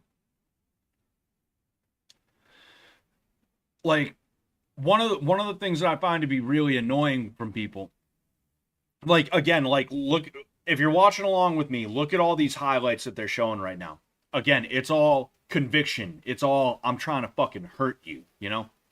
Even Alex Pereira is known for having an extreme degree of power, but he is measured. He is measured because he's an elite level kickboxer, right?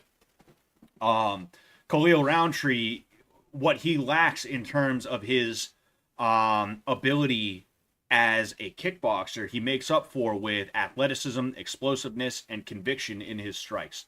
Um, and you can see the difference between the two just watching the everything go back and forth, you know. But with that said, um, oh yeah, one of the things that's annoying from fans is calling people casuals, right?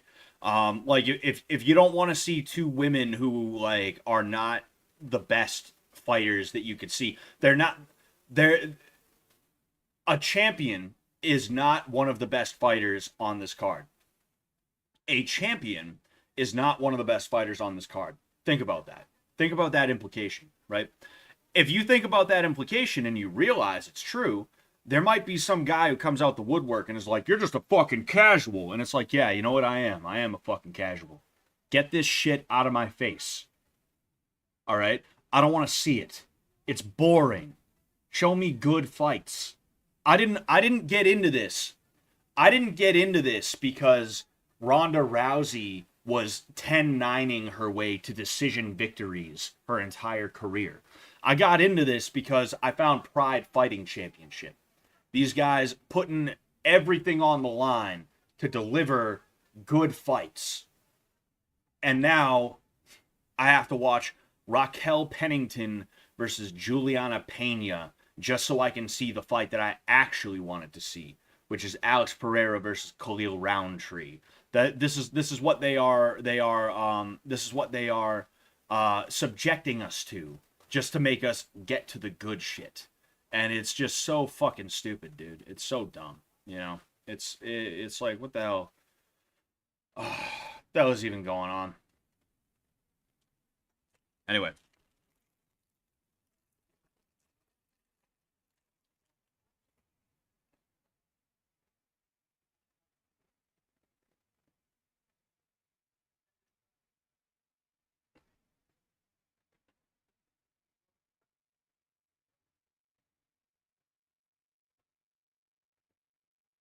we have again we have the women's bantamweight championship coming up next, co-main event. All they're doing right now is talking about Alex Pereira versus Roundtree, which I know that's standard, right? I'm more just being cheeky, you know, but it's like, man, you know, imagine if you went to an NBA game. They finished the first quarter, and you see both teams go back to their benches. They talk with their coach for a second, and then they get up and they go to the locker room. And out from the tunnel emerges women's NBA teams. In between quarters of the NBA game, there's going to be a quarter of WNBA action. That's what women's MMA feels like. I'm gonna be honest with you. That's what women's MMA feels like. And like there's fighters that I really like. I really enjoyed Amanda Nunes. I really enjoyed Chris Cyborg, Valentina Shevchenko. I like them, right? Even Weili Zhang, Rose Namajunas. Like when I see them, I'm like, oh nice. This might be a good fight. These might be some good fights. But there's just so many women's MMA fights that are just so bad, and it's because not that many women do MMA in the first place, let alone try to actually compete in it. So because of that, the talent pool does not push itself to get better.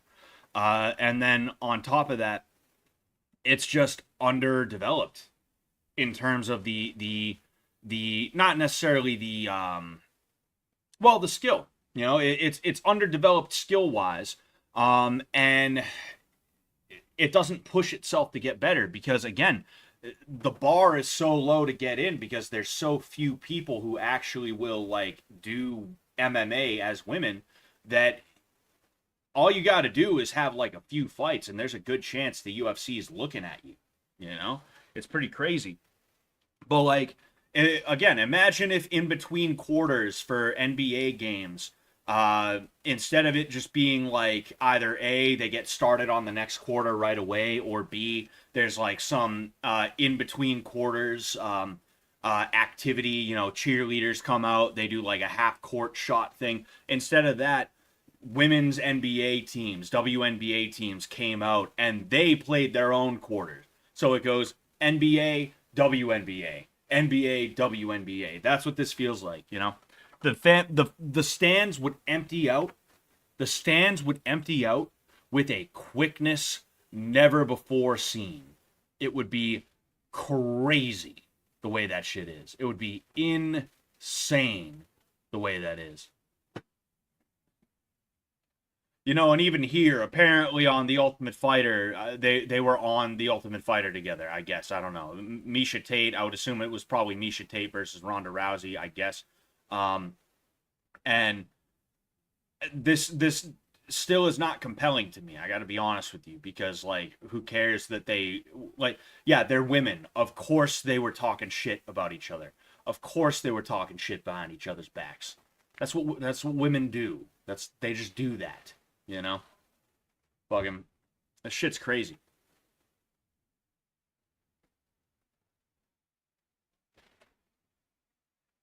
Oh,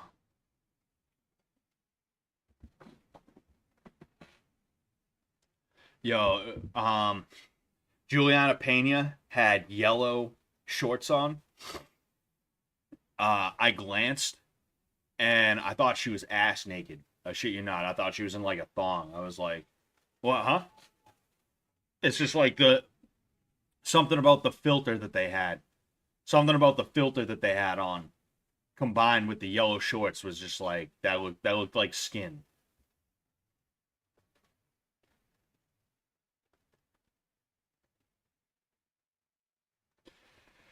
Oh boy. Dude, really? Are you kidding me? I hate Twitter, dude. I hate fucking Twitter, man.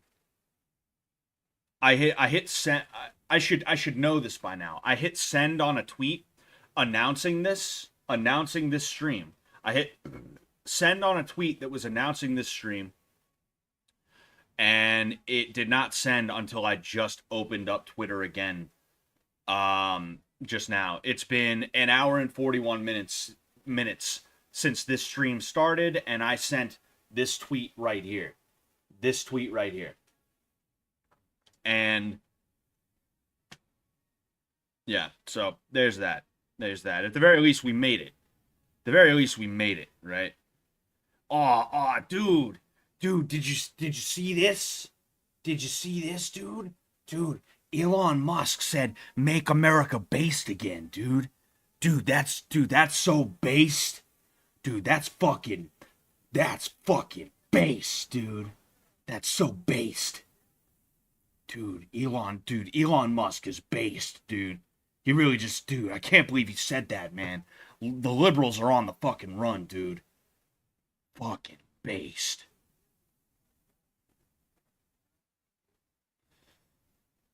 Alright, just waiting for them to get their asses out.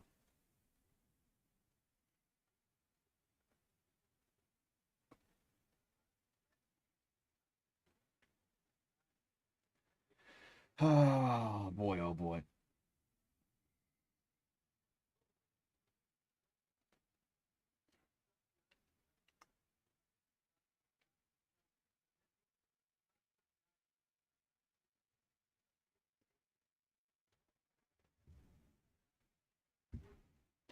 Again, just sort of waiting for it to start. I don't know. I like the bill. My lack of anticipation. My lack of anticipation for this women's MMA fight, combined with the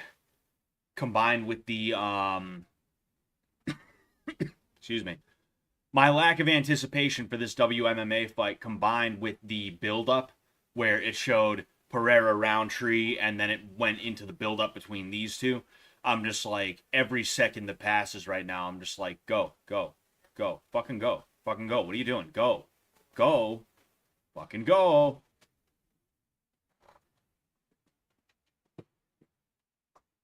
Macy Barber is like a boy with long hair. You mad fool. You mad fool of a thing, yeah? I don't know what the hell that means. But yeah. Yeah, I haven't seen Macy Barber. I don't know. I don't know. Let's figure that out.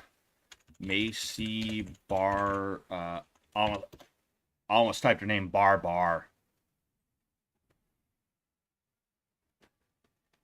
Of course. Rufus Sport until 2021, and then she went to Team Alpha Male. That's interesting. Um, hmm.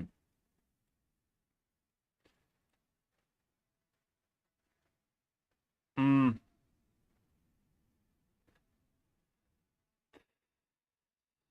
uh, I don't know. Like she's got that sort of tomboy thing going on. Like right here, I don't think she looks terrible. You know, obviously, like she's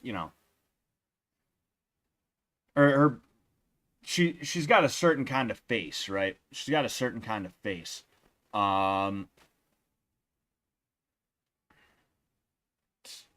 see, she looks like a is she a lesbian? Because this is the lesbian look right here. You know, it wouldn't surprise me if she is a lesbian. But, oh, that's her elder sister, apparently. She doesn't look bad here. You know. Oh, you know what? You know what? This right here is what I was talking about.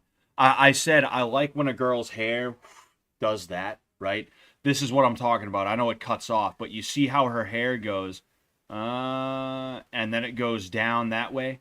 I love the hell out of that. That is fantastic. I would assume it's like a bangs thing, like maybe those are the bangs, and she let them grow out, and because of that, she's able to kind of, do that with her hair. But I absolutely love seeing that in a girl, and that's probably part of the reason why I think she looks good there is because that's really prominent.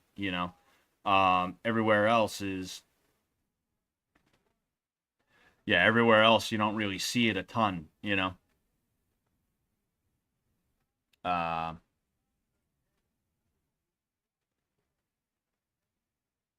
bang. All right, here we go. Raquel Pennington. Gonna give 500 people hugs and then get into the cage.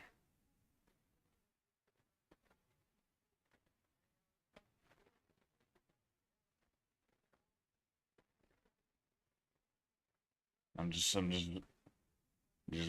waiting for her to get in there. Just waiting for her to get in there.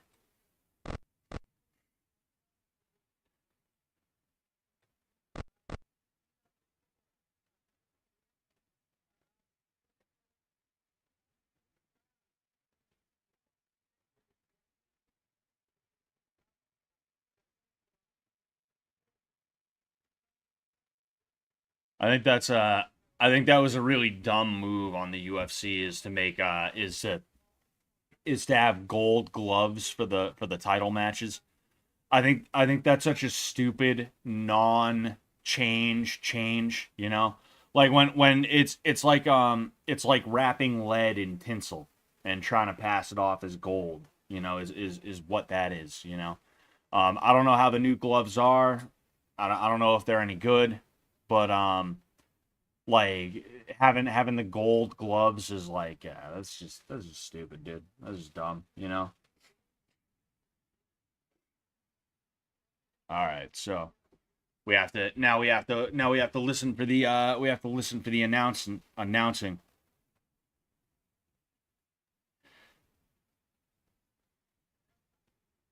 Jeez, and this is what I'm talking about. Like 36 years old and 35 years old. These two weighed in at what 61, so that is 60, 120. That's about 135 pounds, right, baby? 61 kilograms. Yeah, like 135 pounds. Um, like the idea of a 36-year-old 135-pound male being at the top of the sport, a 36 or 37-year-old 135-pound male being at the top of the sport is like kind of preposterous, if I'm being honest with you. I don't know how old how old is what's his face, the dude who just won, Devashvili or whatever the hell his name is. Yeah,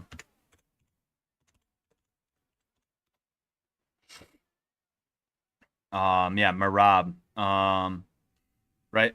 I want to know how old he is. All right. Marab. Yes. I'm just curious, right? 1991. Yeah, he is so he is 33 years old, right? He's not going to be at the top of the sport for that much longer, right? He's not going to be champion for that much longer. I can almost guarantee that, right? And the reason I say this is because when you are at that weight, speed, agility, and other things that young men have over old men matter a lot more. They matter a lot more. That's why dudes are able to fight so late into life when it comes to their, the higher weight classes, light, heavyweight, things like that. That's why 40 something year old dudes like Randy Couture or Glover Teixeira were able to win belts, is because they were fighting at higher weight classes where you're able to get away with having less stamina, I guess, right? But speed, agility, other little pieces and stuff like that. The fact that these two can be at the top of the sport when they're in their mid to late 30s, again, it shows you how lacking that division is in terms of talent. It shows you how lacking women's MMA is in terms of talent. You know, it's just not. It's just not good. And that. Excuse me. That's the reason why Dana didn't have women's MMA for a long ass time, is because he knew that letting Ronda Rousey in would mean he also has to let this in. But eventually he was like, how much money are we losing not having Rousey around? Fuck it. Give her a contract. We just bought Strikeforce. Shit,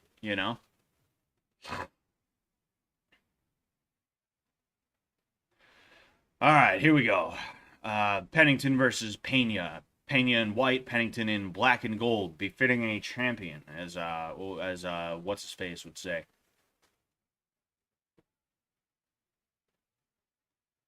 All right, staring contest right now, just sort of feeling each other out. Not a whole lot of energy from either of them. I think they're it's a 5-round fight. They gotta make sure that they're not gonna burn out.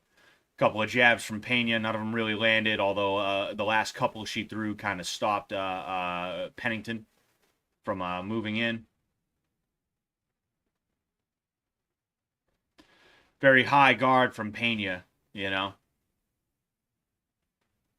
Not only a high guard, it almost looks like she's kind of leaning off to the side a little bit. That's interesting. Yeah, she's leaning off to the side a little bit, which I don't know why she's doing that. Maybe she's going for pull traps or something like that. Well, actually, if she's the shorter, if she's the shorter of the two, oh, lead hook from Pennington caught Pena.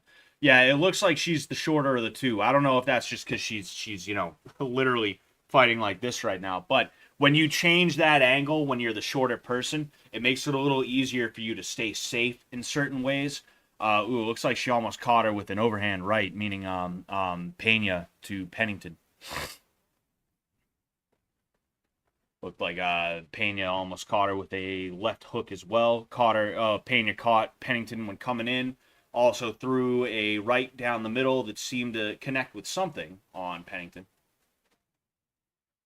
Pennington moving forward with a few jabs. Jab cross from Pena. See, one thing I will say about Pena is that she's got a pretty good jab, and that's what she used to dismantle Amanda Nunes. And like all she had to do was keep on touching her, and Amanda Nunes is not used to people um, fighting in such a measured way against her, and because of that, it demoralized her. Couple of jabs from Pennington. Like I'm not gonna start shitting on the fight right now because it's round 1 of 5, and they need to make sure that they have the energy for round 5. But there isn't a whole lot going on right now. If I had to give it to somebody right now with about 2.5 minutes left, it would be Pena's round because she's been a little bit more effective. Whatever she's throwing, she's landing, and even what she doesn't land, it's near misses. It's near misses. Um,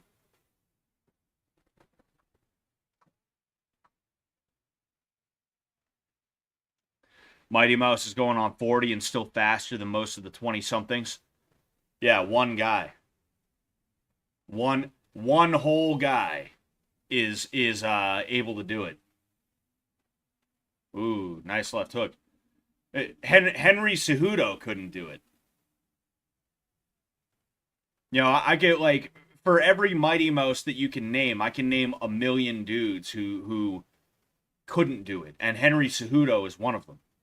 Henry Cejudo is a guy who arguably is more accomplished than Mighty Mouse. Ooh, nice uppercut to left hook combination from Pennington.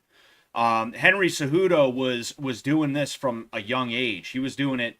He was wrestling. He was an Olympian. Winning stop signs at Fargo and shit like that. Fucking, he's more accomplished than Mighty Mouse is in terms of overall combat sports, and even he couldn't hack it. He retired in his early 30s and he came back in his mid 30s and he got bodied by Merab.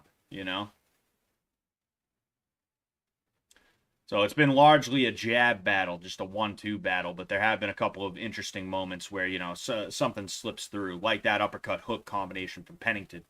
Right now, it's just, they're just sort of doing their thing.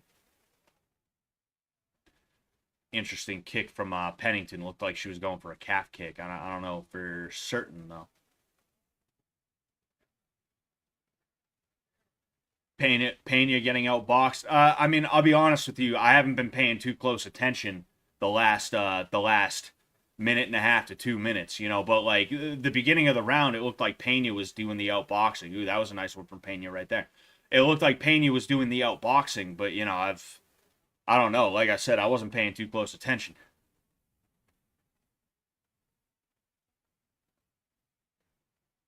Kick from Pennington seems like it was deflected. Tried to come back with an overhand right, but didn't really land.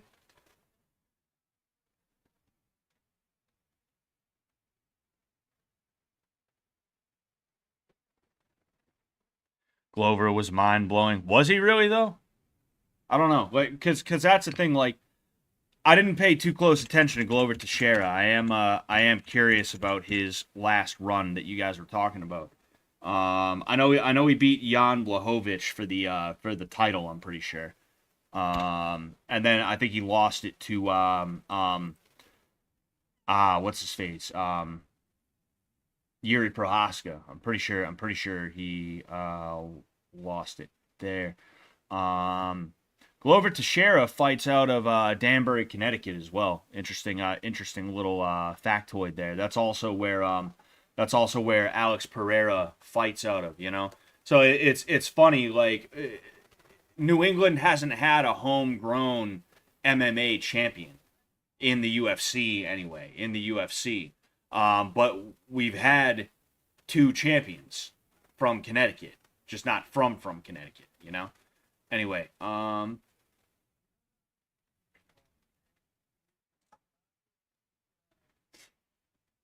right. Noticeably more energy from both of them. They kind of the jitters are out. They kind of tested each other. I think we are gonna see. Yeah, we're already seeing them a little bit more active, a little bit more frantic. Couple of exchanges, nothing really lands between them. Ooh, traded jabs. I think one of them landed, one of them didn't. I think Pena's might have landed. If it didn't, then it only just barely missed.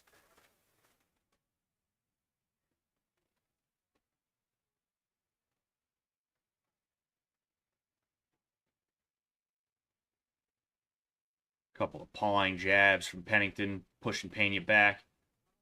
Cross down the middle from Pena, doesn't really land. Then a return from Pennington didn't appear to land either. Ooh, that was a nice kick from Pennington, pushing Pena back while she was throwing her jab cross. That was nice. Up, Pena falling back into the not the ropes, the cage. Nice left hook from Pena. Looks like it was partially deflected, but I think it might have snuck through a little bit. Nothing really big in that exchange. What the hell was that? Pennington closed distance in a strange way. So now ooh, knee right up the middle, another knee right up the middle, and Pena used that knee attempt to put in a trip to trip her up, and now she is in side control on top of Pennington. Pennington is trying to raise her hips up in the air. She's trying to bridge, but it's not really doing anything. I don't know why she was bridging like that. It didn't. It was just kind of pointless. You're just burning energy by doing that.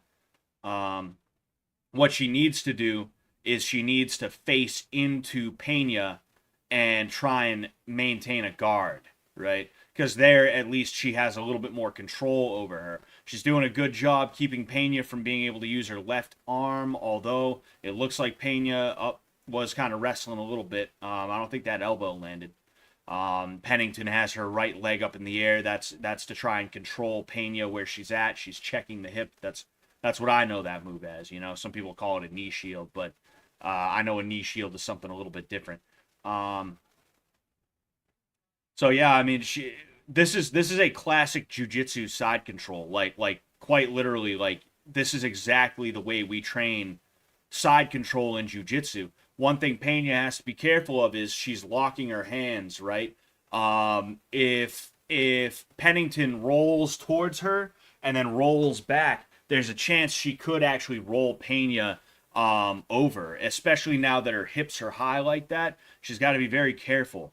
She unlocked her hands, but even with the hands unlocked, considering how high her hips were, it was a possibility. Now we're in the north-south position. I'm sure a lot of you guys are enjoying this part right now. All right, get your minds out of the gutter, gentlemen. All right.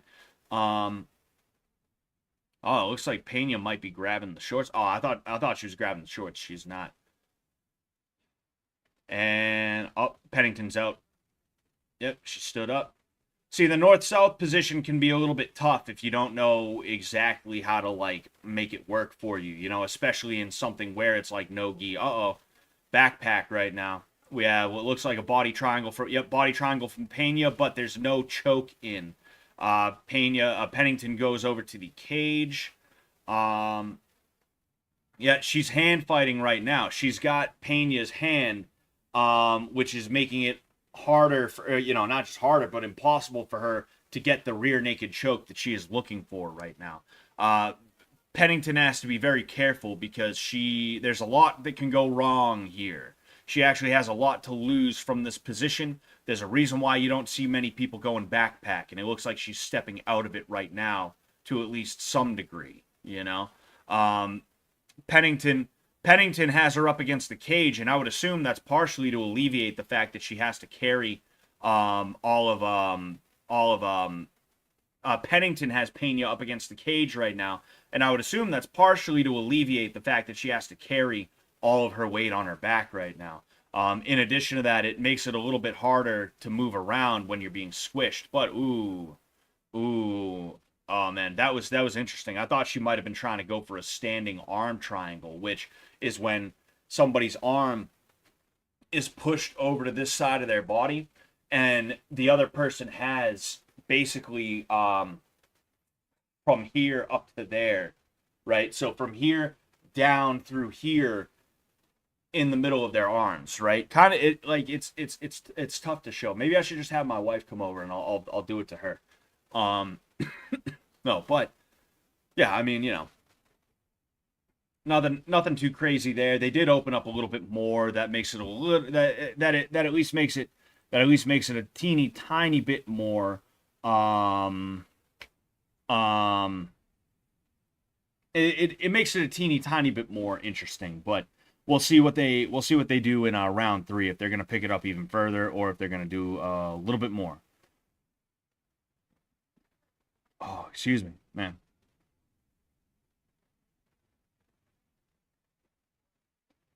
All right, here we are. Here we are, round three. Round trace.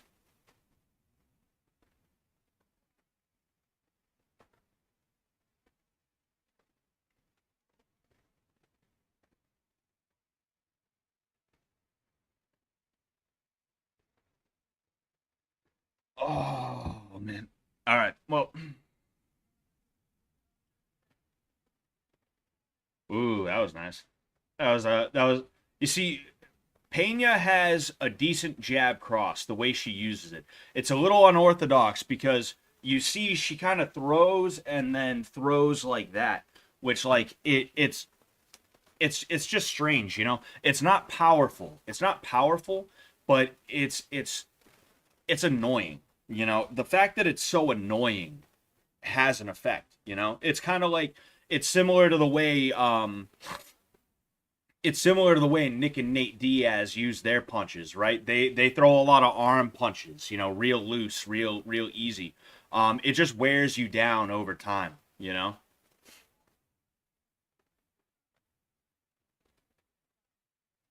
You know, and I think that's part of the reason why she fights with that high guard is because she knows she's going to be in it for the long haul, so she has to make sure she doesn't get clipped by anything, you know? Because a lot of people in MMA include and boxing for that matter, but like especially in MMA, a lot of people aren't fighting looking through their binoculars anymore, right? They tend to have their hands down here because they can throw punches, nice slick combinations, but then also when somebody shoots in for the takedown, they can drop their hands to catch them, you know? Um, oh, nice jab cross from Pena. I don't think either of them really landed, though. See Pennington starting to unload a little bit more. You're starting to see a little bit more conviction on her punches, which is nice to see. But nothing is really effective right now. Both of them are pretty ineffective. You know, I haven't really been paying attention insofar as like who I think is winning, but um, you know, neither of them have been really effective.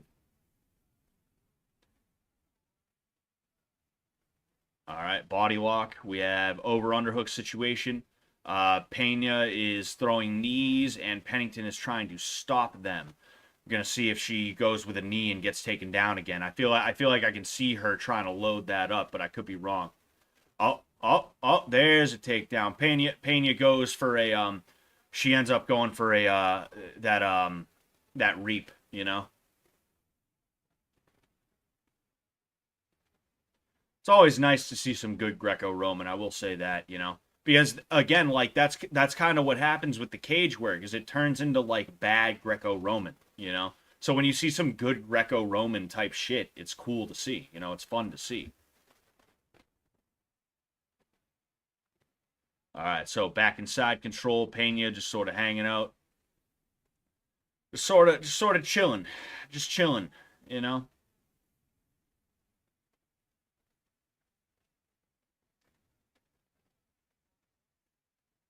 I was gonna say, like, I'd like to see some kind of transition. Like in no gi, it's a lot easier to push that knee down, that hip check, right?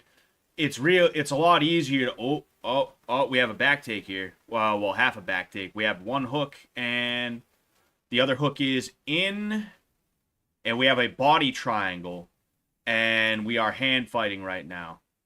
Pena is hand fighting. Not well. Pena's throwing punches. Pennington is hand fighting to try and protect her neck. That's going to be her number one goal from here is to, at the very least, make sure her neck is protected. It sucks being caught in body triangles because they are incredibly hard to get out of. They are incredibly hard to get out of. It would not surprise me if we don't spend.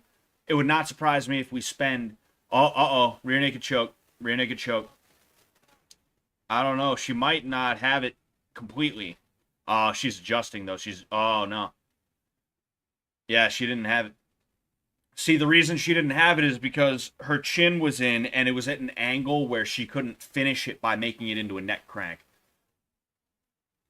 So, yeah, I was going to say, it wouldn't surprise me if we spend the rest of the round this, in this position, and sure enough, we are. There was a submission attempt that was nice. It didn't quite work out. It's because the chin was locked in with the submission, and the angle that her head was at was just not conducive to trying to finish it. Because the thing is, you can finish a submission. You can finish a submission. You can finish a rear naked choke even if the chin is in, and that's why I rear naked choke the way that I do.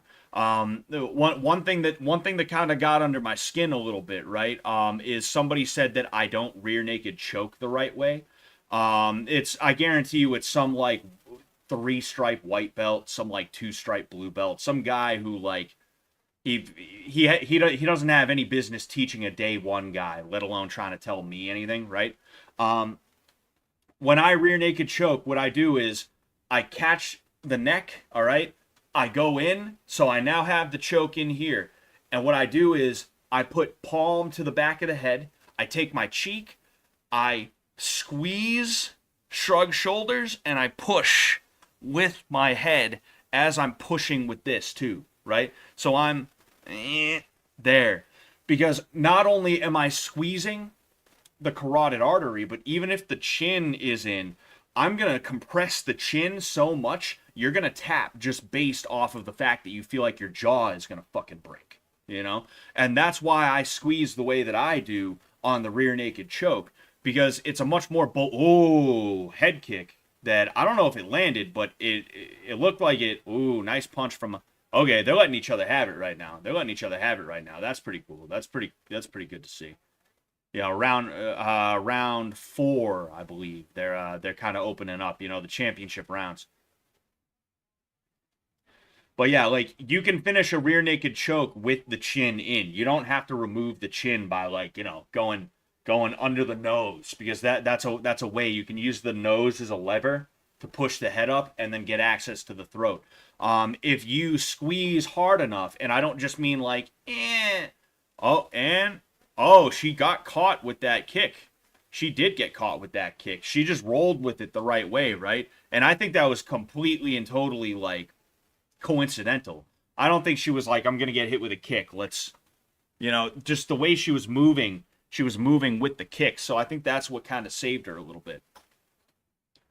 But yeah, what I was saying is you can finish a rear naked choke with the chin in. You just have to squeeze hard enough, and you're not going to squeeze hard enough just by squeezing with your arms. You have to squeeze with your arms, push the head, and use your own head for extra leverage, right?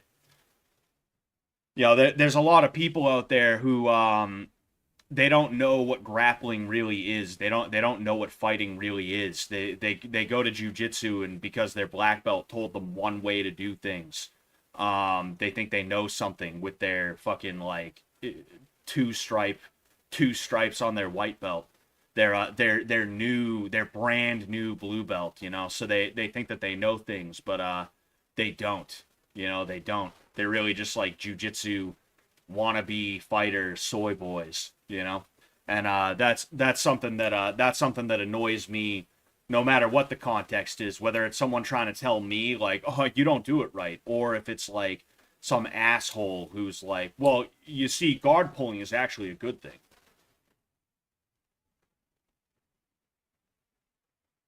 Bro, she ate that kick like nothing wild. Oh yeah, that was pretty crazy. Can you go to the UK and clip Radio Daisy, please? Sick of seeing this fuck. Why? I like Oddbod's cool. Um, Pena's got a big head, very easy to hit. Yeah, she does. She does have a pretty big head. They picked it up in the beginning of the round. Now they're kind of slowing down. It is what. Oh, oh man, that was damn. That was a nice.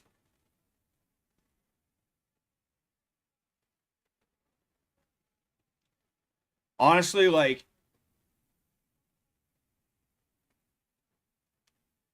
oh, Pena's standing up. Pena's standing up, and she might get the takedown from there. She could get the takedown from there. Oh, but her head is being threatened. There's an arm in on that guillotine. Yeah, so she didn't end up getting it. That was, man, that was a nice shot. That was a really nice shot. I was gonna say, like, I wanna know what would have happened if Pena dove for her legs instead of trying to move away. You know, like the obvious answer for Pennington would be to try and sprawl, to try and drop her weight down on Pena. But I don't know. Like, it might have been functionally similar to when somebody shoots in for a low single. You know, I'm curious as to how that would happen. How that would have went down if she had chose differently. But it didn't matter anyway because she stood up from that half guard that she ended up in.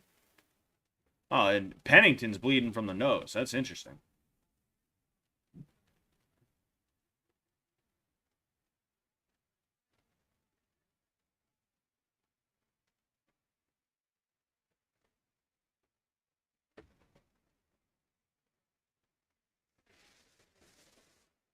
All right, here we are. You see, Pennington's trying to load up on that.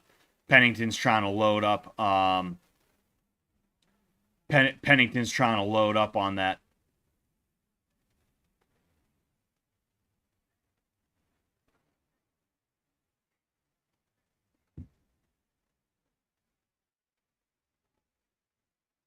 Aguarda. It's funny. It's funny listening to. It's funny listening to.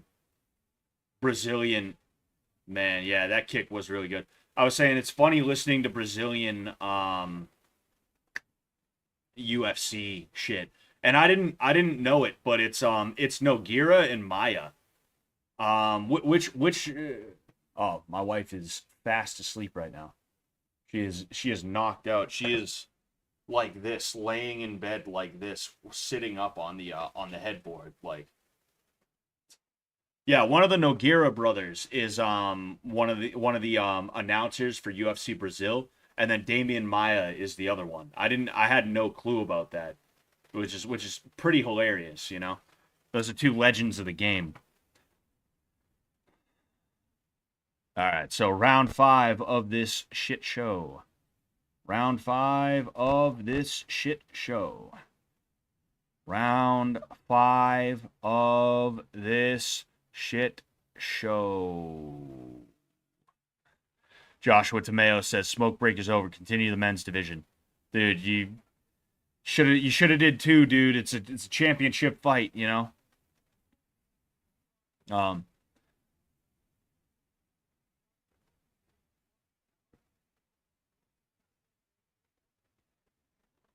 Baby blue is a nice color for Contender Series. Is cool though. Yeah, I don't have any problems with like the color scheme for the Contender Series. I just think gold gloves is stupid. You know, it feels cartoonish. It feels cartoonish. You know, it's such a stupid change. You know, if you want to make the fights better, make them better. Don't give the champion black and gold befitting a champion. Don't give both fighters golden MMA gloves. That's what Karate Combat is doing. And Karate Combat is sort of a fucking joke the way that they the way that their shit goes, you know. Nobody is saying karate when people think of the best fights out there, nobody brings up Karate Combat. Everybody knows about Karate Combat. Nobody actually gives a shit about it. You know, and that's why they cling so hard to UFC guys who come pay them visits and things like that. They get invited, like Alex Pereira gets invited out to a show. He's like, yeah, fuck it, I will go out, Shama, you know. And then he goes out there, he fucks around a little bit. They're like, hey, why don't you get into the pit? And why don't you hit some pads in the pit? That'd be fun. That'd be funny. Haha. Yeah, that'd be pretty cool. And then they sit on that footage forever, just like showing that footage whenever they can. That's what happened today. Is Glover and Alex, they went out to Karate Combat and they fucked around in the pit a little bit. And Karate Combat posted that to be like, hey, look at us, look at us. Hey, we got Alex Pereira for 20 minutes one day. We got Alex Pereira for 20 minutes. Look at us. That's what Karate Combat does, you know. And like karate combat is a cool idea. It's a cool concept, but it doesn't matter, you know. And like now they have I think they're doing like Craig Jones and shit like that. They got Craig Jones doing grappling in there, in the pit. Like it's not even karate combat anymore. It's a bunch of dudes who like they did karate when they were kids, but then they switched into MMA or kickboxing, and now they're doing karate combat, wearing their gi pants and their belts. You know, and they have like other combat sports going on now, and it's like, what is even going on here, you know? So like to copy karate combat, even if you think it's a good idea, it's like that's so played out, it's stupid, you know? It's stupid is what it is. It's dumb. What was that very for not very first, but there was a very old video from Chris Chan. He's talking about like he got a B in some class and he's like, "Yeah, it's stupid. And it's made me very angry." Oh, Pena ends up getting rocked again by Pennington. But she's giving it back. She got rocked. She moved back. She hit Pennington with a couple of hard ones. Although Pennington, the chin of stone, the chin of steel, is unfazed by the head snapping uppercut of Pena. Looney Tunes looking Golden Gloves, exactly. It's fucking Looney Tunes fighting championships over here. We got Daffy Duck versus fucking Porky Pig. You know.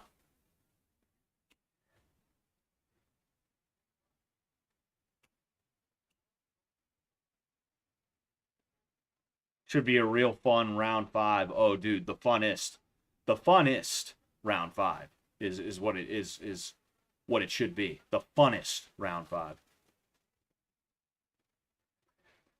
Oh, Nelly. Oh, Nelly.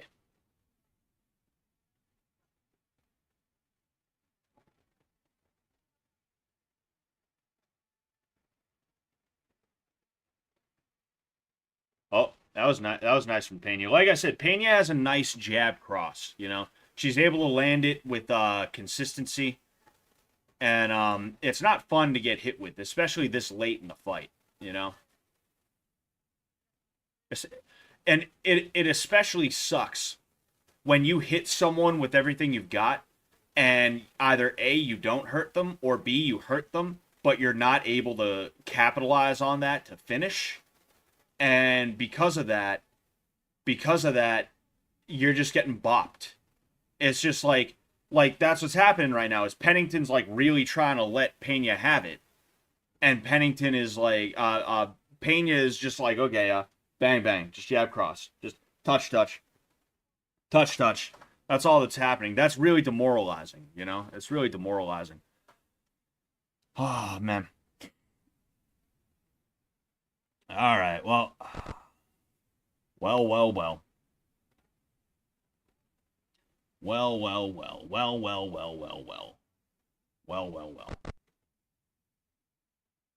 I don't like we have the main event up next. It's been a little over 2 hours. The thing is, I feel bad for the fact that I said 24-hour stream and then I didn't do the 24-hour stream. So I'm probably going to keep streaming after this for at least a little while, and you know, we'll see what happens. We'll see what we can do. You know, we'll probably check in on Pow Tank a little bit, and we will you know, we'll check in on Pow Tank a little bit, and we'll see what else we can do. I might even, depending on how things go, I might even stop the YouTube stream and go straight to Pow Tank, because there's a couple of things. Pow Tank, straight to Fish Tank, because there's a couple of things I would like to do that I could only do on Fish Tank, but I'm not 100% sure about it. I'll just be honest with you. I'm not completely sure about whether or not I want to do that, or if we will do that. You know, I also have a stream tomorrow. Okay, I also have a stream tomorrow. It's going to be the finale of the Ace Combat streams. We did Ace Combat 7 just as kind of a way to get back into the Video Game Sunday streams, because for a while after I finished Fallout New Vegas, we weren't doing like anything legit on Sundays. It just kind of became a chill stream where we'd play maybe some AoE or something like that. After we are done with Ace Combat 7, I'm not saying it's going to be like next Sunday, right? We're going to do this, but we're going to do Oblivion. We're going to do the Elder Scrolls Oblivion. We're going to do a playthrough because I haven't done a playthrough in a little over a year and a half, maybe even 2 years at this point.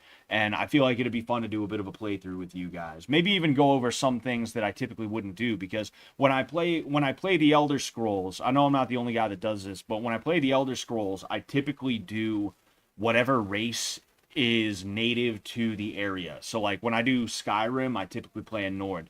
When I do Oblivion, I typically play an Imperial, you know? Maybe we'll do like an Argonian build. Maybe we'll do a Pena 1. They gave it to Pena. Which is a little strange, I'll be honest with you, because well actually is it? Because I think there's an argument that could be made as to Pena having won the first 3 rounds. There's you know I think you might be able to make that argument maybe. I wasn't fucking paying attention to anything, so I could give a shit. I'll be honest with you, but those last 2 rounds definitely, you know, they were good rounds for what's her face, the chick, Pennington, you know. So this is an new situation, I guess. You know, good for Pena for getting the belt back again. Yeah, so there's that. Judges got that good meth. Pennington just got robbed, says not my real name. Practical Thumb agrees. Yeah, I mean, I wish I could say what I think. I wish I could say how I feel because, truth be told, like, I was watching, but I wasn't really paying attention. You know, I was hearing, but I wasn't listening. You know, again, it's just not, not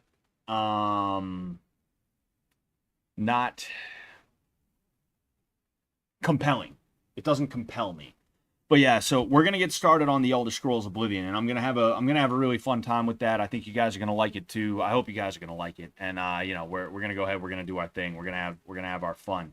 I don't think Juliana Pena is gonna be able to do anything to Kayla Harrison. I'll just be honest with you. You know, Pena's got some pretty good jiu-jitsu, but I don't think it's on the level of Kayla Harrison. You know, plus Kayla Harrison doesn't have terrible stand-up either. You know. So yeah, I mean, there's that, you know.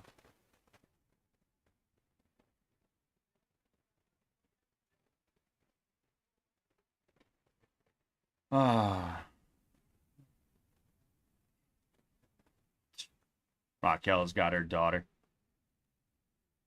Her daughter who's totally gonna grow up normal. Her daughter who's totally gonna grow up normal, and I don't want to hear anything from you guys about that. I don't want to hear anything about you guys. I don't want to hear anything from you guys about anything regarding her daughter growing up, anything other than completely and totally normal. In fact, more normal than any of us, because she's got 2 loving moms. She's got 2 loving moms who are never going to be hormonal, who are never going to be completely and totally batshit. They're always going to be perfect. They're always going to be perfect. They're never going to be moody. They're never going to be annoying. They're never going to be mentally or even physically abusive. That's never going to happen. Never gonna happen. I don't want to hear it from you guys. I don't want to hear it. Don't be filling my shit with that, guys. Okay?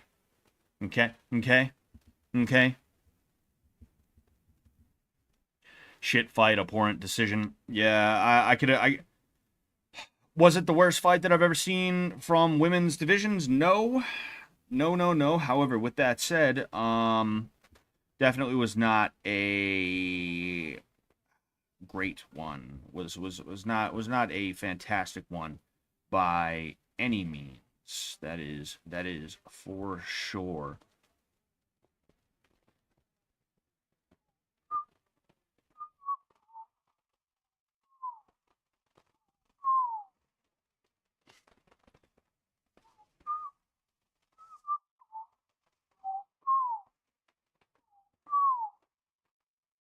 Oh no. Oh man.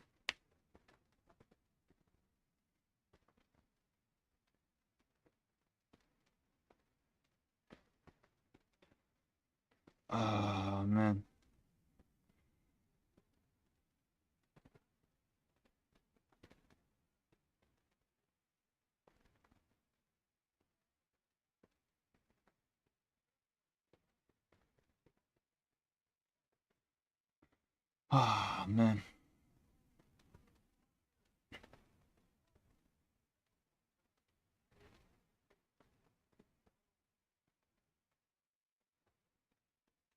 Boom, boom, boom, boom, boom, boom, boom.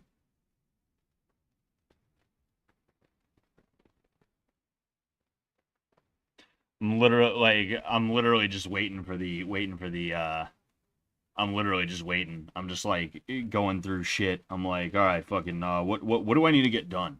I have so many things because I've been off work, so I've been trying to be, I'm trying to be, I've trying, I've been trying. What the hell is wrong with me? Jeez, I've been trying to use the time to plan certain things. I wanna try and do some good things. I actually worked on two legit videos for the first time in a while. One of them's only going to be on Patreon. One of them is going to be available on Monday. I'm going to make it available to everybody on Monday.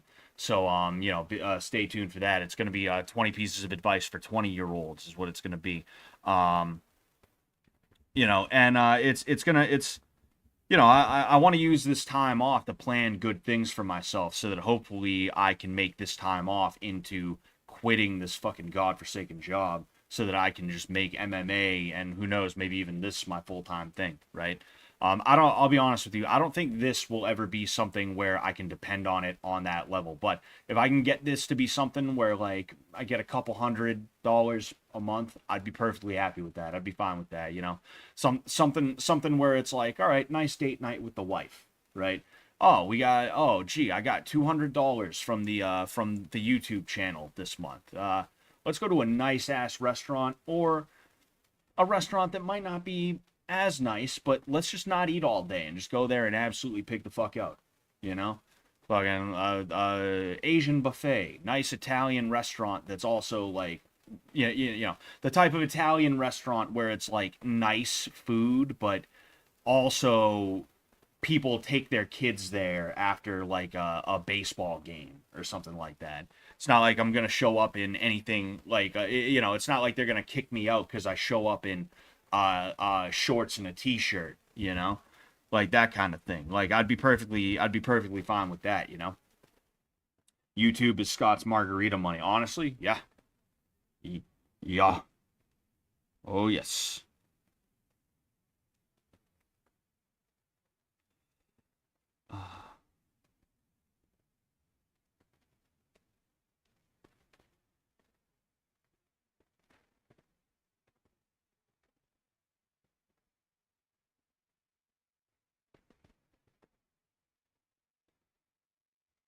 Oh man.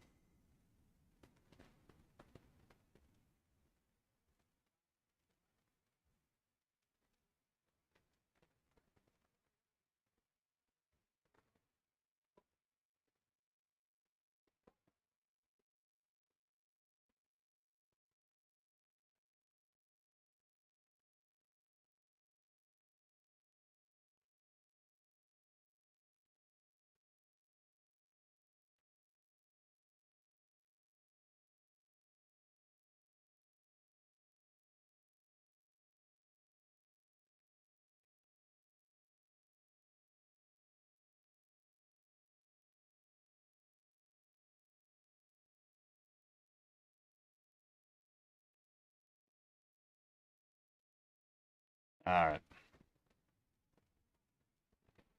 Well, it's like you guys said. It's like it's like you guys said. A half hour of ads, and then 20-minute walkout songs. Just dress how you like, and stand diver. Oh, stand your fucking base, lad. Of course. I ain't letting no Italians tell me what to do. Watching YouTube is my margarita. Oh man, good food and no dress code is my kind of place. Oh yeah, oh yeah. There's a few places like that around. There's a few places like that around New England. Specifically, you go into like cities and stuff like that. You can find all right places where you can just walk in with, and there's no like dress code or any other bullshit like that. It's it's nice. It's nice. Oh fuck, excuse me. Hmm. Oh man. Man, oh man, oh man, oh man.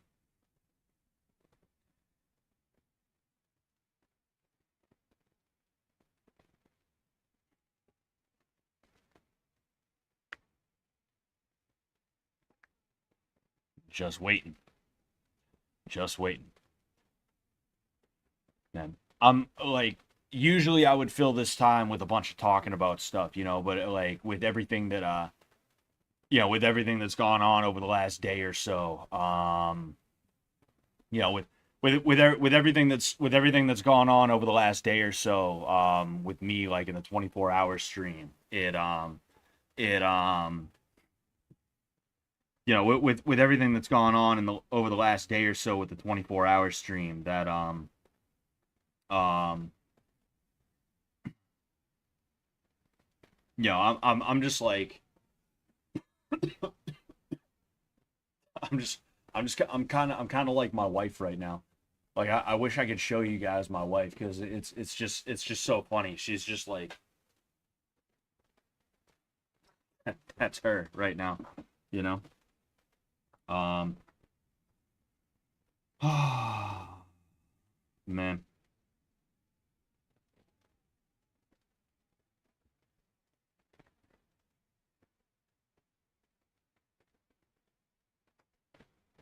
someone someone sent me a message a minute ago. They bought the yeah no shirt from Walmart and they gave it to some guy. Um, that's funny. I'm wondering how they used it. They said that I don't know what the extent of it was, but I guess Jacob threw on boxing gloves and like there was some kind of like boxing piece to it. Uh, that was probably pretty funny. It's just funny how obsessed with me Letty is though. Like we squashed the beef and everything's all good, but for some reason she still has to mention me. It's like a weird compulsion that she seems to have. I don't know why, you know. Whenever I mention her, it's usually just to say, "Nah, everything between she and I is cool now. We're all good, you know. I wish nothing but the best for her. I hope she's good, you know.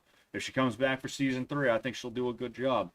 But with her, it's this weird thing where it's got to be like a drama thing, and it's just weird, you know.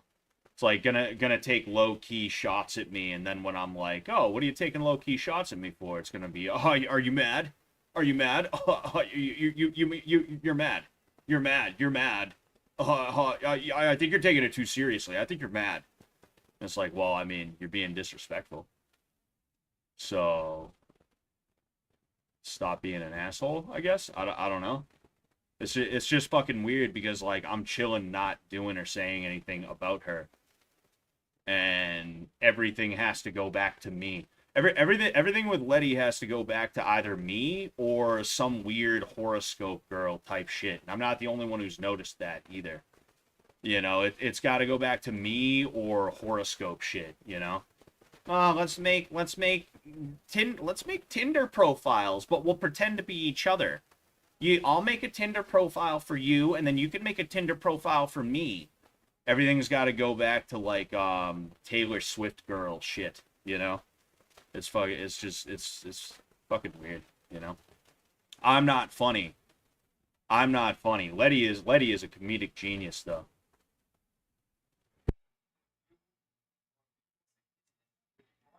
Waiting on Rountree to get in the cage right now. You know. Yeah. It's just weird though. Like I had a revelation about the everybody who's in Pow Tank right now, basically except TJ. It's like people who hang out on 4chan, and then there's Creature too. You know, I've noticed that because during 2.5, Letty said something that was interesting to me, and she was like, she said to Jimmy, like, I think you're just repeating everything my haters say about me on 4chan when her and Jimmy were getting into an argument, and it's like that's all I hear from them is like 4chan tier shit. Like this person says something on 4chan, and sure enough, Shoddy hangs out on 4chan. Letty, I guarantee you, probably hangs out on 4chan.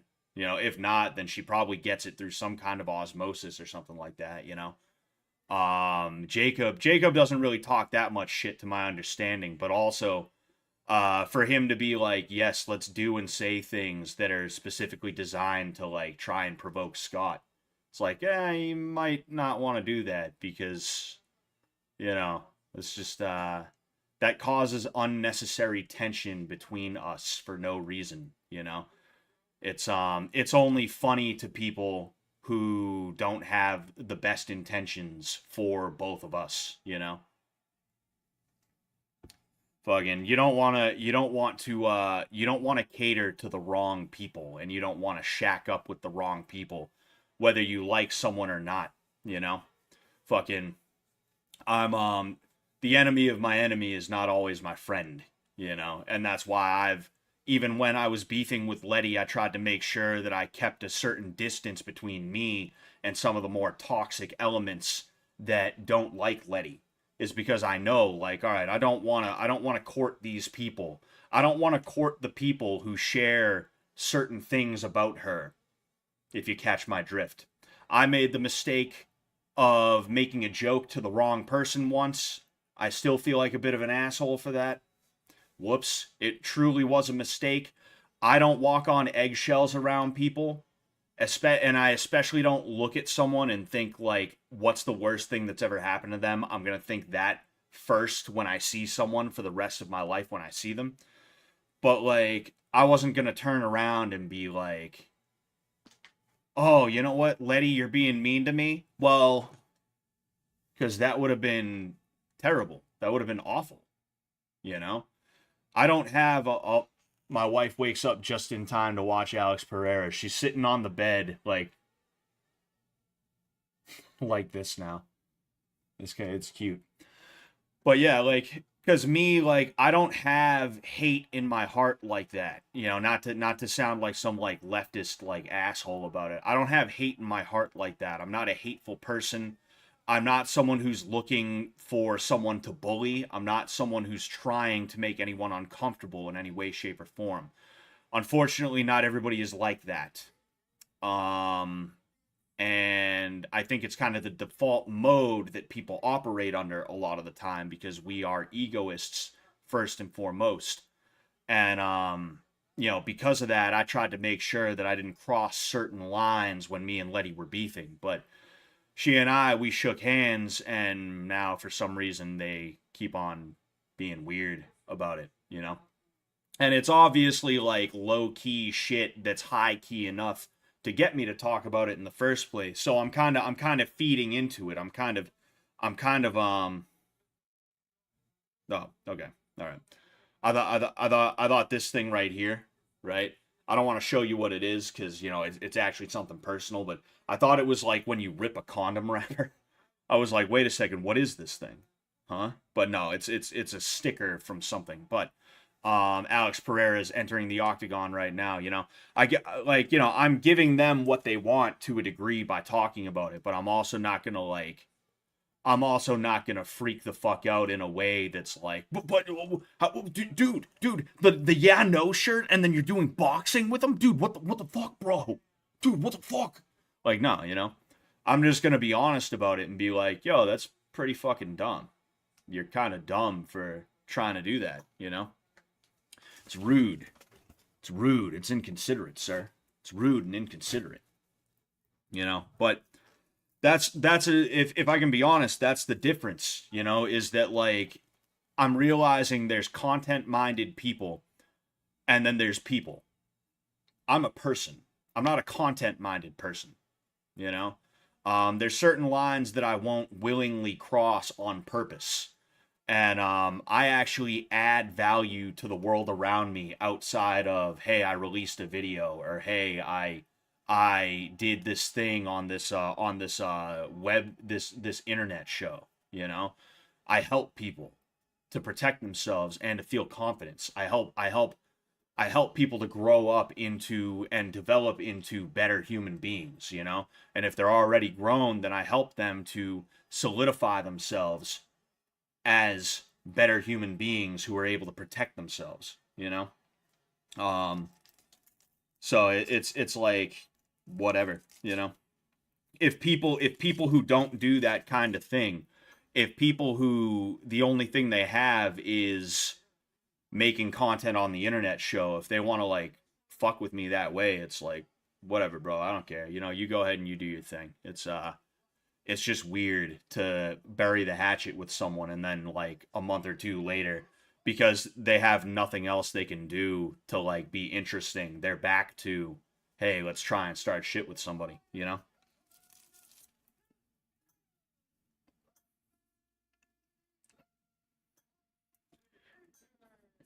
Bruce Buffer is so good. I wanted to talk about it last night. Bruce Buffer and Michael Buffer, they are the kings of ring announcement, right? Um, it's interesting how they,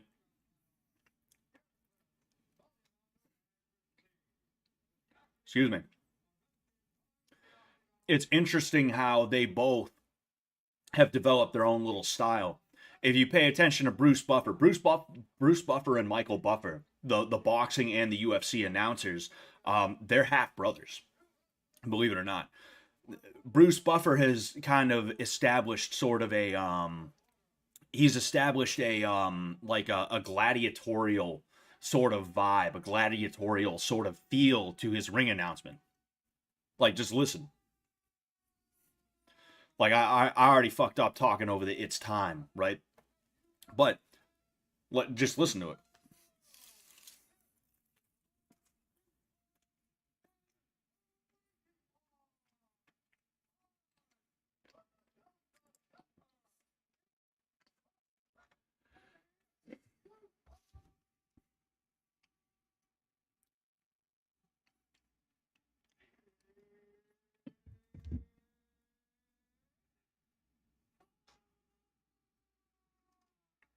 I didn't miss the "it's time," but like he when he announces, it feels like he is announcing gladiators in the Colosseum back in ancient Rome. It is so nice to hear him. And when he retires, it's not going to be the same in any way, shape, or form. You know, um, Michael Buffer, on the other hand, he, I mean, he's announcing, right? He's announcing to a Coliseum full of people, but there's something almost more high class about the affair, right? It's gentlemanly. The way that he announces is because they say, they say that boxing is the gentleman's way of settling disputes. It's a gentlemanly sport, and there is a gentlemanly aspect of Michael Buffer that is perfect for boxing. And they get something that most ring announcers don't understand, and that is they have their style, and it's meant to embody something. It's not just, hey, let's be exciting. Let's be exciting and announce the guys. It's no, this is my style and it embodies this. It embodies this thing.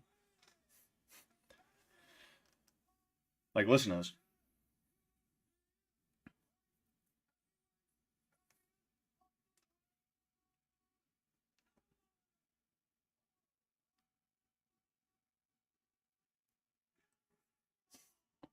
Like, just the way he says it. I miss the fighting, but the way he's like, um, in the red corner, weighing in at 285 pounds, fighting. The way he emphasizes that is like, it's like, damn, fuck yeah, you know.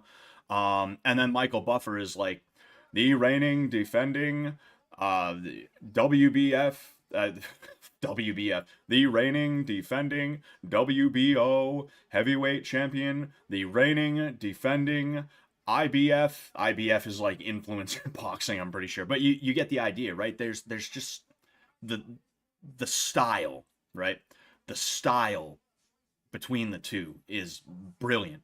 Ooh, oh man, that was crazy.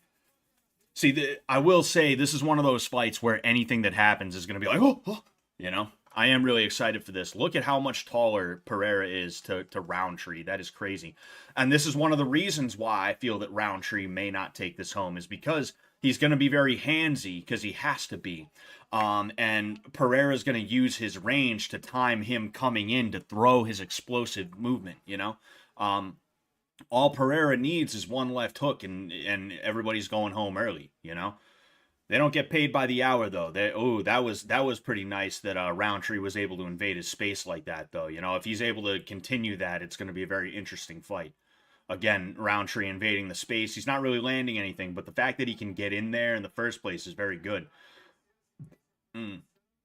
So right now, what Rountree is doing, um, is he's kind of trying. He's trying to go first, right? He's not allowing Pereira to get comfortable. Um, anytime he sees Pereira about a set, he ends up attacking. Like right there, right? He saw Pereira set to attack, and Pereira got the kickoff. But the thing is, Rountree closed distance in time to stop it. So I think Rountree is fighting the way he needs to fight right now. The question is, will he be able to keep it up, and will he get caught in the meantime? Oh wow, that cross right down the middle snapped Roundtree's head back.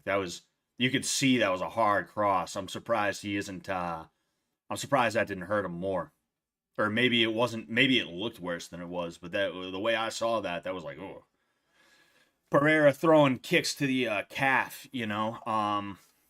That's interesting to me. And do you guys notice something here?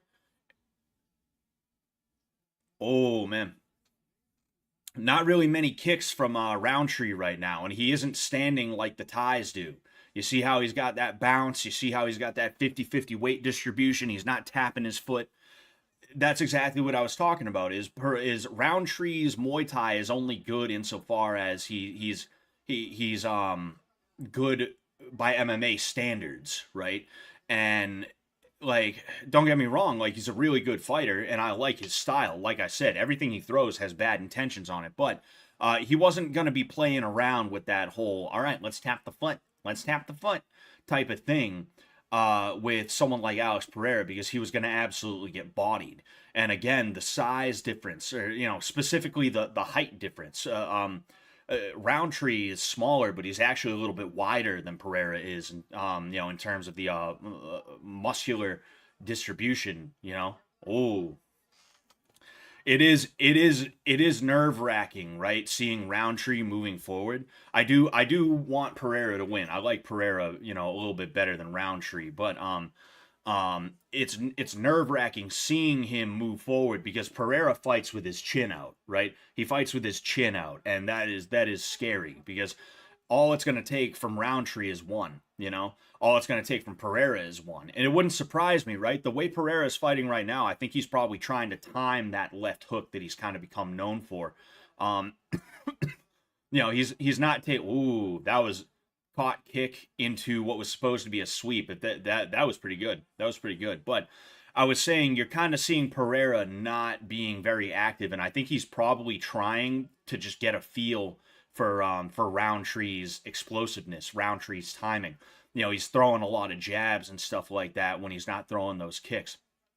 But yeah, I'm curious to see how this fight unfolds. I thought it was going to be a quick one. I'm going to be honest with you, but unless something changes in the next minute, I could see this going into the championship rounds. Which, I mean, like I said, this is an exciting fight. Anytime something happens, you're like, whoa, whoa, So, I don't think I'm gonna be bored. I don't think I'm gonna not pay attention to this one. Are you, you awake, baby? Barely. You're like, I will not miss. Mm. I don't know how many of these punches from Roundtree have actually landed either, is kind of the crazy thing. Like I want to believe that anything he lands is probably going to really have an effect on Alex, but like a lot of the things that he's throwing, he's not actually landing. Kind of moving Alex back right now. That was a strange left hook, almost like an overhand left, a teep to the leg by a Roundtree. I think that's there a lot. I do like I said, um I do think in that case Alex was probably just trying to test certain things. He was trying to find timing, and he was trying to make reads. I think that's what was going on for that first round. And one thing I saw that I liked from Roundtree, besides the darting into range to try and throw, one thing I did like that I saw was that teep to the front leg at the end of the round. He should definitely hit that a little bit more, right? He should definitely try and hit that, because that is a good. Hmm, I was wondering what that thing on his shoulder was. I think that might have just been like a towel or something like that. But um um that teep to the front leg, that kick that he threw to the front leg of Pereira, that will come in handy. That will come in handy. It's gonna make Pereira nervous, right? It's gonna fuck with his rhythm. You know, when you constantly have to worry about your front leg and whether or not it's going to get teeped, it makes your forward progress a little bit weird. So I think Rountree should definitely start throwing that. You know, he should take any opportunity to as well. Like if Pereira front kick from Pereira and then Rountree throwing, but he didn't really land anything. Like if Pereira seems timid again this round, he should take this entire round to just stomp the fuck out of his front leg. You know. It is a little bit weird though because it's lefty versus righty. I'm only just now realizing that it's lefty versus righty. You know, Rountree's the righty. It can make that. Ooh, oy, damn, that kick to the head. It can make throwing that teep to the front leg a little bit weird. You know, because it can be a little bit easier to throw when you. Oh, that was nice. That was nice. He tried to catch it, let it go, and then throw a hook off of it. I think it landed, but it just didn't have that much power on it, you know. So yeah, Alex is a little bit timid right now, you know, but I don't think it's timid just for the sake of it. I think he's just kind of pressuring. He's seeing how he's still making reads. I feel like is what's happening right now. He isn't opening up too much. That was a nice slip and then a cross by Alex. I don't think it landed though. Um, Cross right down the middle, followed by a left hook. That was pretty nice. That was pretty nice.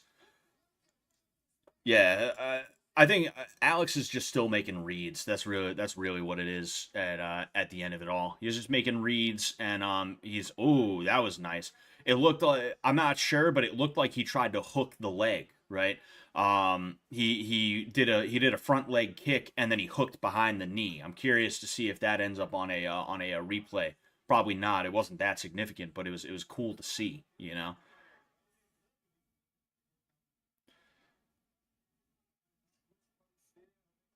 So yeah, I mean, right now I'd say Khalil is probably winning, you know, because he's outpacing Alex, you know. He won the last round, he's winning this round right now, but again, what it really comes down to is Khalil going to get caught? Um I don't think Alex is going to waste all 5 rounds, you know. I think you know, even now he's kind of opening up, he's kind of testing certain weapons and stuff like that and he's finding a little bit of success here and there. Like he's thrown front kicks multiple times. You know, with his rear leg. You know.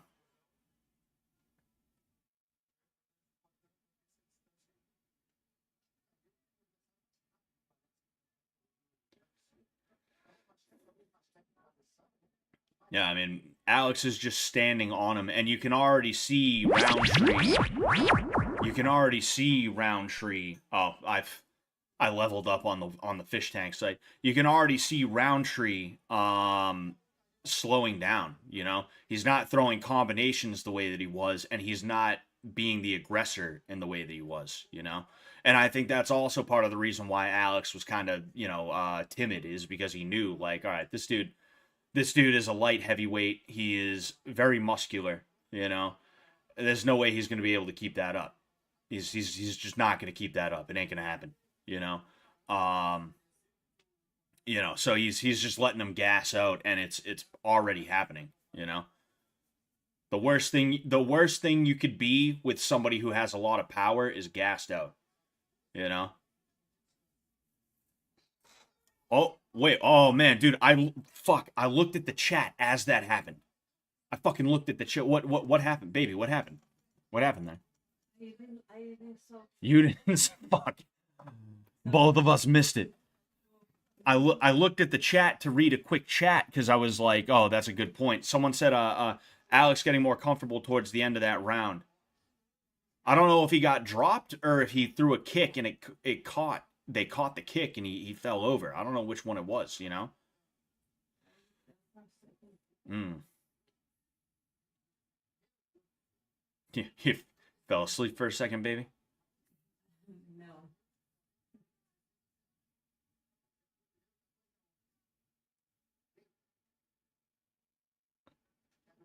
Yeah, Roundtree is he's down to throwing single punches.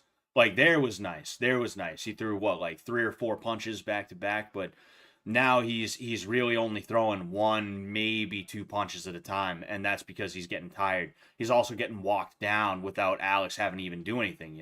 He's not making Alex earn the distance. You have to make somebody earn the distance. Ooh, that was a nice cross. Seems like they're working that cross up the middle, which is, oh, hey, wow. Wow. Wow. Wowee. Oh, that's what happened.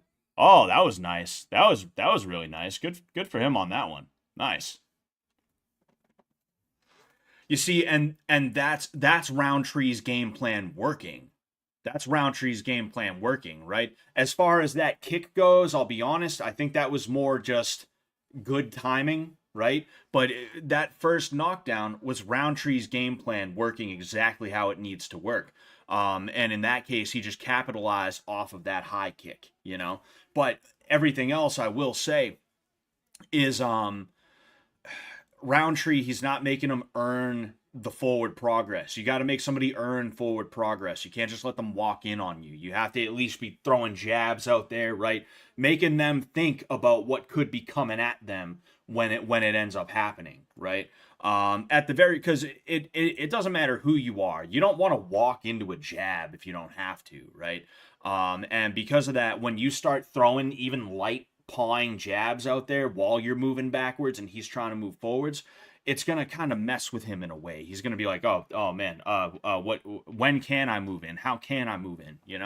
And as usual, everything I'm saying is easier said than done, right? I'm just saying, like, if he keeps that in mind and he is able to do it successfully, it's gonna be good for him. You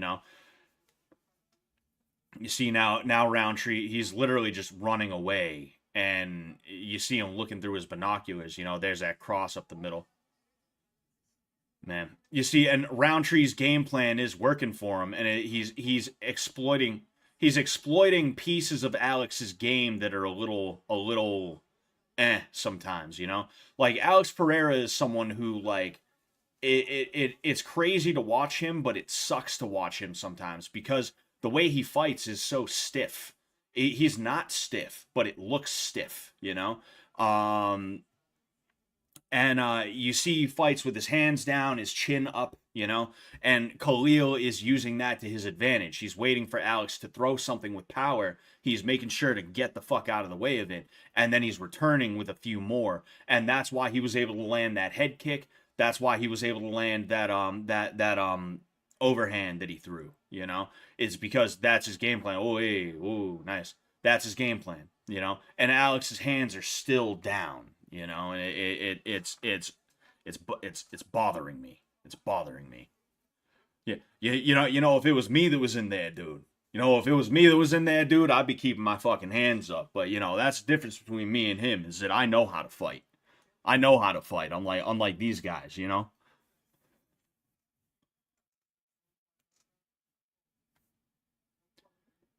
want to see Alex go to the body.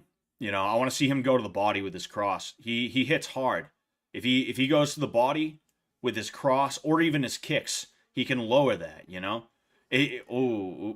It's not going to take many kicks, right? It's not going to take many kicks. And the thing is, it's hard. It's hard to counter off of kicks that are thrown a certain way, because the way that the Thais throw kicks, right? And the way that people who are powerful throw kicks, they throw them almost like they're pushing into you, right? It's not just bang, it's bang, right? That's what happens. I could even try my best to show you after the fact. And because of that, if Alex throws his rear kick at the body, Khalil is going to have no choice but to stop, really sink down, and try and Dutch block. And he's not going to be able to counter effectively off of it. He's gonna have to sink his weight too far down and really brace for that, to be able to then explode off of anything else. If Alex goes to the body with his crosses, he might the thing is, like, it's tough to tell Alex to go to the body with the cross because he's the taller fighter. And it's really going to be hard to tell him to use head movement because, for one thing, he's the taller fighter, but also he's fucking Alex Pereira, right? He's not going to be bobbing and weaving. That's just not the way that he fights, right? Now, when it comes to that kick to the body, though, I think that's probably going to be a better option for him. You know, throw a nice hard shot to the body, and eventually, not only is he going to be able to avoid being countered off of it, but in addition to that, he's going to end up hurting his arms, meaning Rountree's arms, to the point where you're going to see him go from here slowly to here over time. You know, it's round 3 right now. He's got 11 minutes to try and implement that. You know, I think if he probably would have been doing it by now, you know. But right now he's just you can tell he's just hunting for a knockout shot. And I mean, look, if he gets it, he's going to be able to say, "Hey, it was all part of the plan, dude." In his patented Brazilian accent, you know. Dude, I'm telling you, in fucking Sao Paulo, dude, where I'm from, kid, fucking, you know, he's going to be able to say it was all part of the plan. But if he isn't able to find that, then he just wasted 25 minutes trying to look for a power shot, you know? And he lost because of it, you know? It looks like, I don't know if Rountree's bleeding or not. I thought I saw a little bit of red underneath his nose, you know? Shama kid. Fucking Shama kid. Yeah, I don't know. I think Rountree might be bleeding a little bit, you know? He might be getting pieced up in a way that I don't even realize. Ooh, that was nice. That was nice. Nah, Rountree's not bleeding. Rountree's not bleeding, is he, baby? I mean, they're covering his nose like he is. He is? Oh, yeah. Yeah, so he's getting touched up a little bit, but again, like, I don't know, like, maybe you could say this round was potentially maybe Alex's, maybe possibly, I don't know, but also, like, because I wasn't paying attention as to who I think is winning. I was just, like, honestly waiting to see what crazy shit's gonna happen. I mean, right now, I'd say at the very least, it's Alex is down 2 rounds. So, two rounds to one, 2 rounds to 1, excuse me. So he needs these next 2 rounds to go his way, to potentially win, maybe, possibly, if the judges gave him that 3rd round. Other than that, he needs a knockout, you know.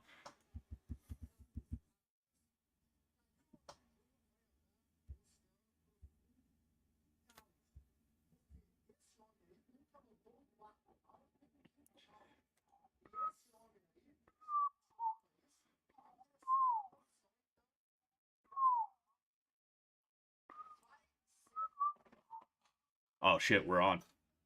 I was checking my messages. So Alex is attacking that leg. Khalil throws, man. There is something really nice about the way a good low kick looks. That is something that I like about Khalil's kicks. Oh, you see now he looks like he's doing that whole fucking Muay Thai shit. You know, he looks like he's trying to fight like a Thai boxer. Um, he's fighting like he's a Thai boxer now. He's throwing more kicks, and I don't think that's a good idea. I got to be honest with you, but he might be switching to that specifically because he's tired. You know, he might be switching to it because he's tired. I like that he wasn't giving up kicks though, because that's a big part of Muay Thai is that you don't just let somebody kick you, right?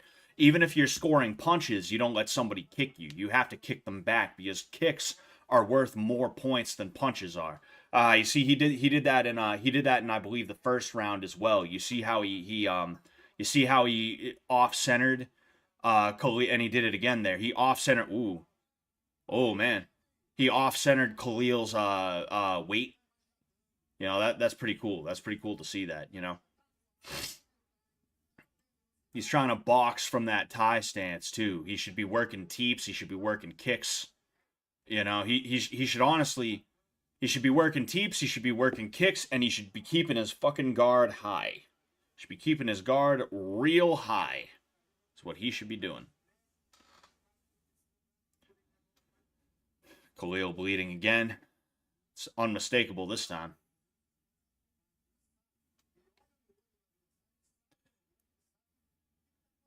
Alex really landing that leg kick and it's opening Rountree up. Yeah, I don't know. Maybe he's ooh he's walking him back. He's starting to pick him apart a little bit, and that's good for him. Ooh, that jab slip. He did it again. He goes jab slip bang. He's countering the counter now. He's counter. Oh, hey. Damn, he's countering the counter. He's throwing that jab, waiting for Khalil to return, slipping that, and then bang, countering the counter. That's brilliant. That's really good. That's again, like, he spent those first 2 rounds sort of trying to see.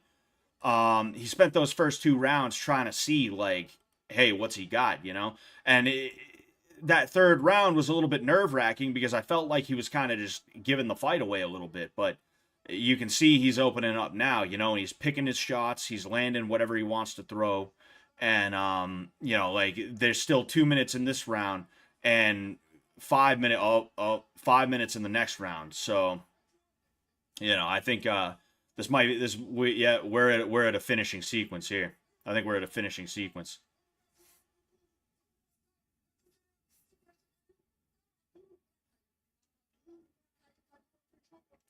Yeah, he's not over pursuing either, like he did with Israel the last time they fought. He's being nice and composed. He's being nice and oh, that was a nice shot behind the ear. He's being nice and composed. He's taking his time. He's picking his shots. He knows, hey, I got this guy now. He's got over a minute left. He can finish it pretty much. Oh, I love that. I love that. That's something you see me and Sam talk about a lot, is you peel the guard. If someone's up here, you pull down, bang, and you come over the top. I love it. I love it when I see shit that I go over with people, right? Because it's vindicating. It's vindicating. It feels validating, Fucking, especially when it's something where someone's like, dude, that wouldn't fucking work. You couldn't do that to somebody, dude. And then you see Alex Pereira do it.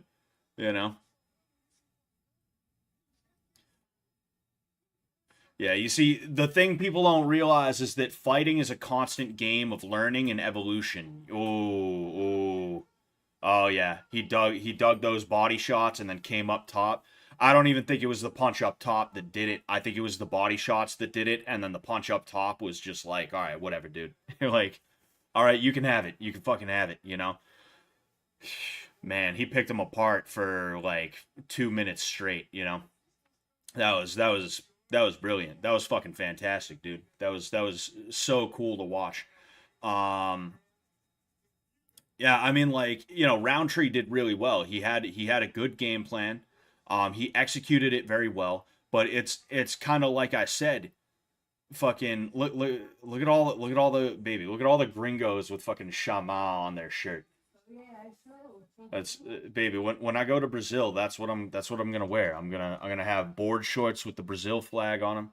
I'm gonna wear the flip flops you got me. My wife got me bona fide Brazilian flip flops, and I'm not gonna lie to you, they are actually kind of comfortable. I have been wearing them.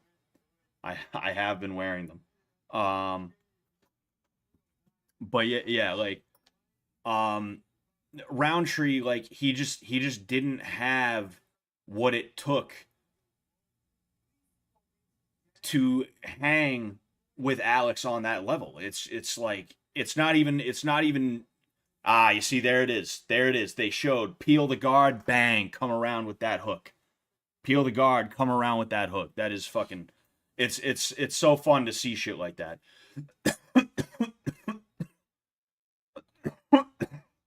You see, you see how he's picking his shots too?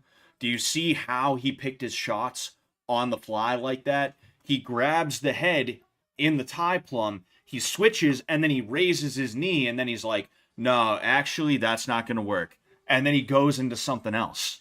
That is like, you can have really good Muay Thai because you train in Thailand, but it doesn't mean you're going to be able to compete with somebody who is on that level of striking. It's just the fact of the matter.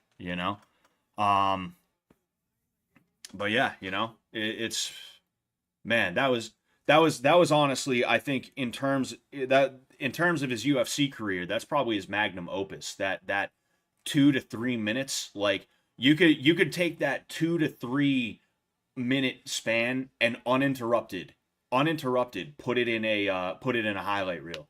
You could have so many other fights of him where he's doing like really good and all this shit, and then you can have that just uninterrupted 2 to 3 minutes. I shit you not. Like 3 second clip, 4 second clip, 3 second clip, 10 second clip, 2 to 3 minute clip, and then like 10 second clip, 4 second clip, right?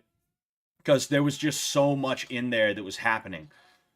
So much, and I guarantee you that will be studied because there was so much shit that happened there that was just like, man. I love whoever the corporate fuckhead. Um, oh, Joe Rogan, Joe fucking Rogan. He drops the monster bottle, and Joe Rogan's like, oh, here you go. You gotta hold that. You gotta hold that. You're not getting paid for it. You're not getting paid. We're getting paid. You gotta hold that. You gotta hold it.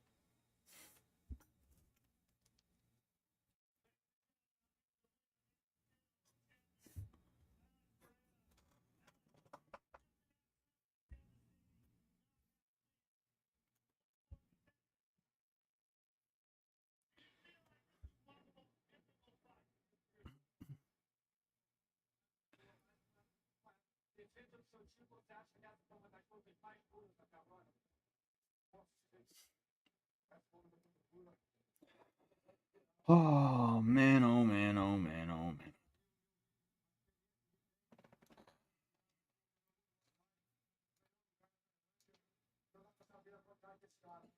Did you say something about orange? I thought he was like naranja or something like that. Huh? Huh? Oh, Thailand. Oh, what do you say about Thailand? That Khalil trained in Thailand. Yeah. And what about it? He was just like, yes, I am very happy to win. I like it the belch. I like it churrasco. Khalil trained in Thailand. No, he was saying that he was good because he trained more Thai in Thailand. Man. Like I said, this is going to be his magnum opus because it's a perfect combination of the power.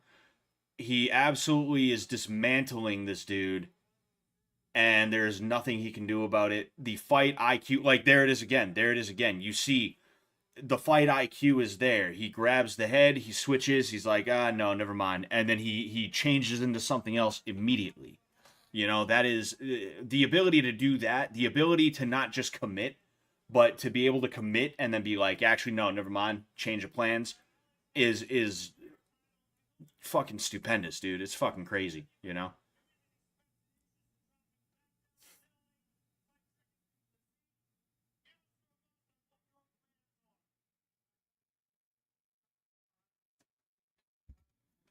Is it possible for Bisping and Pereira to fight? Are they in the same weight class? Bisping was mainly a 185 pounder. He fought at light heavyweight too, I'm pretty sure. But I think he settled into 185 pounds.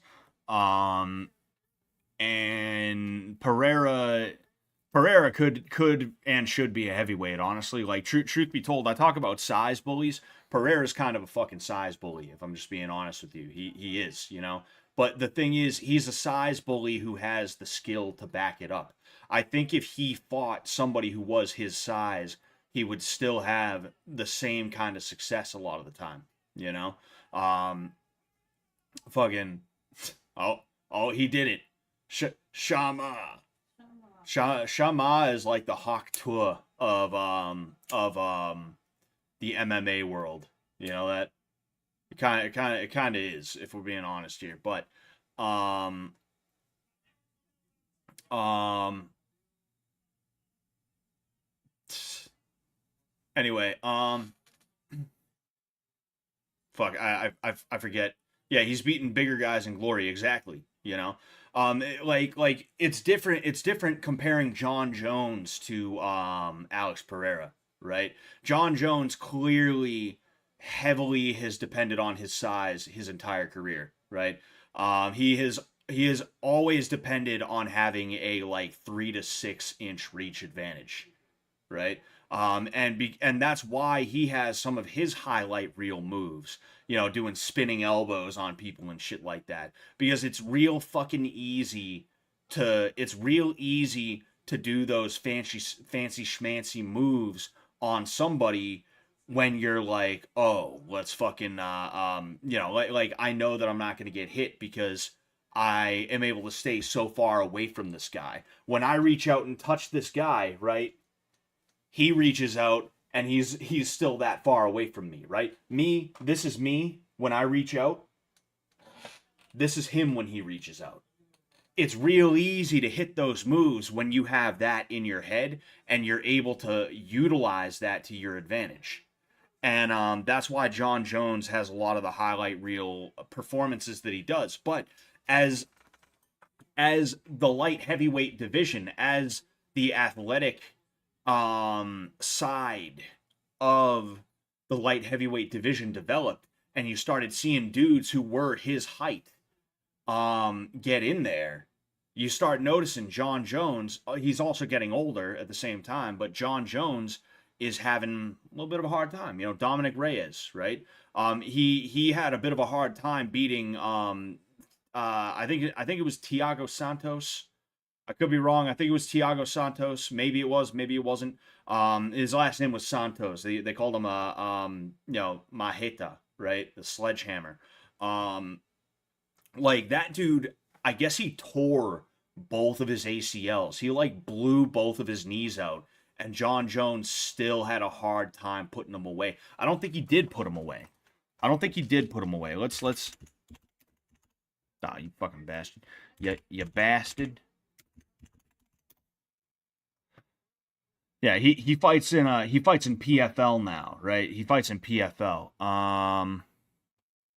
Yeah, not only was what's his face, John Jones old, but he was old too. This dude, 1984. Let's see when they fought though. I'm curious about that. Oh man, he just that sucks because you see he was around, he's got a couple of losses on his belt, right? One to Uriah Hall. Interesting. He's got a couple of losses, right?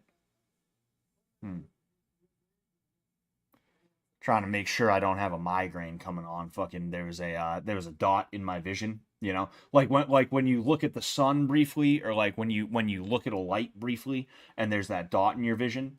There was one in my vision and I was like, fuck, is that eye floater because I looked at the light, or is that a migraine aura? And I think I'm pretty sure it is just the eye floater. But again, like, John Jones, right? 2019. Glover Teixeira, Rakic, I'm pretty sure Rakic.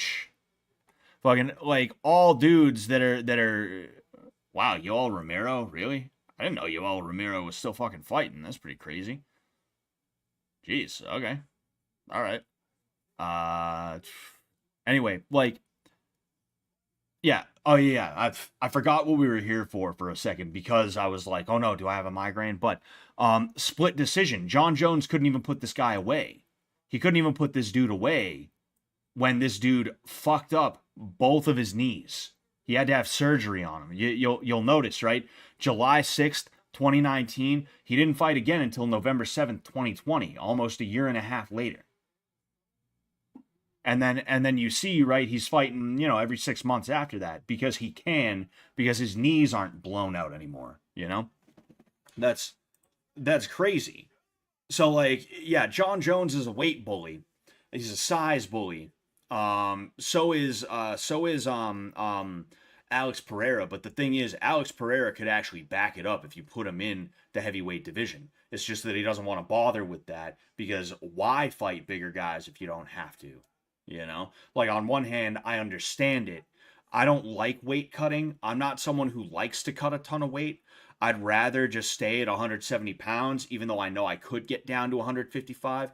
I know if I got down to 155, though, I would be absolutely positively just not okay. If they added like a 160, if they added a 165, which would be a little bit weird, it would definitely be a little bit weird if it came down to it.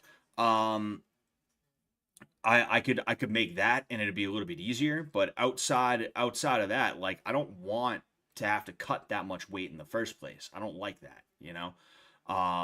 It can affect your performance if done wrong, and it has an effect on your body. And in addition to that, it kind of it's like I was saying about cage work. It's like I was saying about cage work. It feels like it violates the spirit of the sport.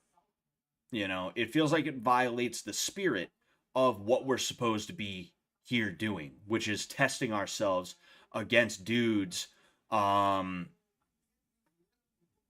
and just seeing who the better guy is based off of skill, right? There's always going to be inequality. You know, you're always going to have a dude who, oh, he's this guy is 6 feet, that guy's 6'2", but he's able to, his body type, he's able to get down to 170. But he's also not putting on 30 pounds in the time between the weigh-in and the fight. He gets down to 170. He's like 175, 180 tops the next day. Like that's the way it should be in my opinion. But it's whatever. It's whatever, kid. It's whatever, dude. Yeah, this dude. Yeah, this dude was fighting since 2014. I mean, oh shit. Oh no, wait, no. Huh. Brazil, but oh, it was probably the first one. Because Shogun versus Dan Henderson, I saw that in Boston. I didn't see it in Boston. It was I saw it on TV. It was in Boston, right? So seeing it was in Brazil, the second one, I was like, wait a second, huh? I thought these guys I thought these guys you know I thought these guys. It was probably the first one, or if there was a third one, it was probably that. I don't know, but either way, yeah. So that was that. I don't have to dip out right this second. Although I might switch over from. I might, dude. That it's definitely just an eye floater from looking at a light or something like that, but it's so annoying because it's not going away. It's getting smaller, it's getting better, but it's not going away completely, and it's right in the middle of my vision. It's like right here, it like on my eye. And it's anytime I try to look at something, anytime I try to read something, it's there, and I'm just like, but anyway, I'm not like, I think I might switch over to I think I might switch over to the fish tank site because it might be good to do some stuff on there that YouTube might not be a fan of. So I think in the next 5 to 10 minutes, um, I think in the next like 5 minutes probably, because I don't want to be on here till 5 a.m. or anything like that. I'm just now realizing it's 1:30 a.m. Where I am, but in the next like 5 minutes or so, I think I'm going to I'm gonna stop the YouTube stream and we're gonna go over to Fish Tank Live. So you should hit me up there. Okay, hit me up on Fish Tank Live, and we might do some stuff that YouTube is not um you know as welcome on. We're gonna do some stuff that's not as welcome on YouTube, i.e., circle jerk, group circle jerk on stream. All right. So real quick, I'm gonna run to the bathroom. Let me just I like to mute my mic when there's people in the room. That way, if I gotta come out of the bathroom and scream at my wife, I can do that without having to embarrass myself.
All right. All right. All right. So, Paulo Costa cuts like 40 pounds. Yeah, that shit's insane. What's his face? Chris Weidman was a dude who was known to do that. I'm hyped for Better Biev versus Bivol. I really don't watch boxing like that. Um, I hate that shit. I hate that shit. Got it for months after staring at the sun. You got it for months? Man, that's wild. Fuck that, dude. Fuck that. Did you listen to one of those right wing Twitter things where it's like, dude, stare at the sun. Sun your balls. Remember to sun your balls. Okay? Dude, you have to inject horse semen into your ass. That's the way you get better gains. The Jews don't want you to know that if you inject horse semen into your ass cheek, it'll give you better gains for free. Fucking right wing Twitter is crazy. Even as someone who is on the more conservative side, if you will, it's crazy seeing those guys, and it's one thing that's becoming more and more apparent to me is that a lot of these are just like weird fetishists and shit like that. Like you have a lot of people who are like pro white mom, traditionalist mom. I'm a trad mom, and then they post like weird race fetishist shit, where it's like, did you know white women are dating black guys at an all-time high? Geez, that's not traditionalist. That's not traditionalist at all. And they're like posting it as a way to try and be like they're trying to make it seem like they're like, oh man, that's crazy, that's not good, but also that really they're like jerking it. A lot of the time it's not even really a woman, it's like some dude pretending to be a woman. There was a guy that followed me and I followed him back. I forget what made me follow him back. I think he was followed by certain people that I follow and that follow me, and I was like, oh, so this guy's probably all right, and I followed him back. But yeah, he posts a lot about that, and it's just like the weirdest fucking thing. And then you have the dudes who like they're kind of the other side of that Black Rifle Coffee, that grunt style guy, right? They're like the back like here's the thing, right? I talked about this last night on stream. Um, the SJWs popped up, the cucks popped up, the soy boys popped up, and a backlash to them was the grunt style Black Rifle Coffee, wearing shirts that are two sizes too tight. They have an American flag on the thing. There's crossed muskets on the other sleeve, right? They wear like marine style head covers, marine style hats and things like that. And they're very feminine, but they think they're being masculine. They're very feminine in a masculine way. And what I mean by that is instead of being like emotionally, psychologically aggressive, they become physically aggressive. And it doesn't even mean that they're not psychologically aggressive. They're just as psychologically aggressive as like the women that they claim to like, not be like, right? Um but they also have that capacity to like fight if it comes down to it, right? And there's a backlash to those guys, right? Because those guys are very feminine themselves. There's a backlash to those guys that is right wing Twitter, uh, traditionalist, picture of Julius Evola, a picture of him as your profile picture, a picture of like a Greek statue, a statue by Da Vinci or whoever the big statue guy was. I think it might have been Michelangelo. Put him as the profile picture, and everything is return to Evropa, Hyperborea. We are Hyperboreans. They're like a weird backlash that are just as bad as the grunt style guys. It's just they have their own little thing. Instead of Black Rifle Coffee, their thing is I eat horse feed because the macros are good, and you want gains. You got to have your gains because a true Hyperborean is roided to the fucking gills and eats horse feed and lifts weights. You know, he doesn't know how to fight. You know, and if he does, he doesn't really like he doesn't know how to fight.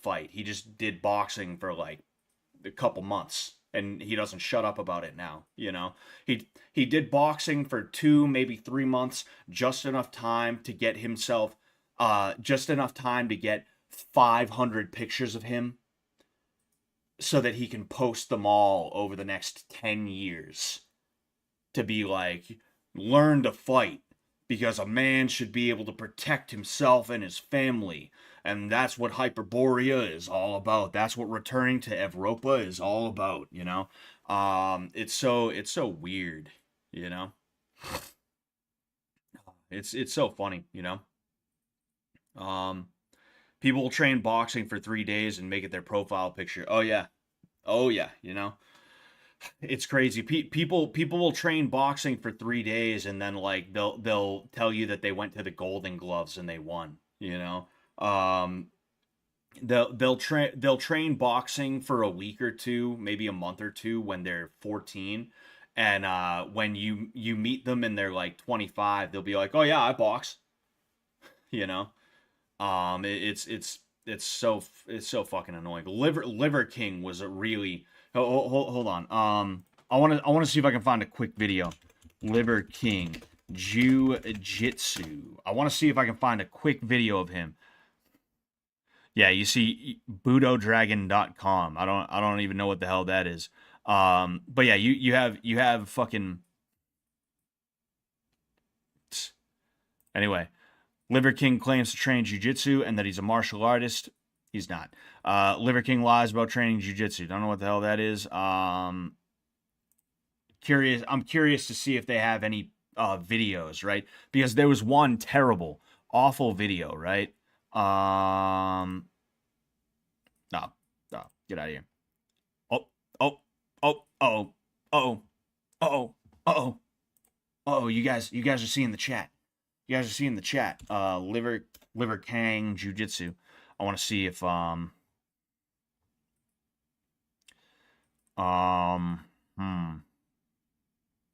yeah, fucking A, dude. We'll try YouTube. We'll try YouTube. Bing bang boom. Liver Kang Jiu-Jitsu. I want to see. I'm trying to find if there's any fucking A, dude. Testicles bullshit. There was one incredibly stupid video where it was clearly him like fake rolling, you know? And like the guy that he was training with allowed him to win, you know? And it was just the fucking stupid thing versus the Liver King, really? Oh boy. All right. Actually, that's not the Liver King. That's not the Liver King.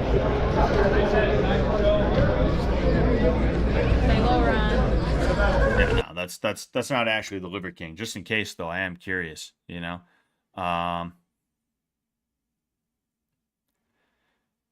Yeah, you see, ha ha ha, he does look like the Liver King. I think so. Okay, yeah.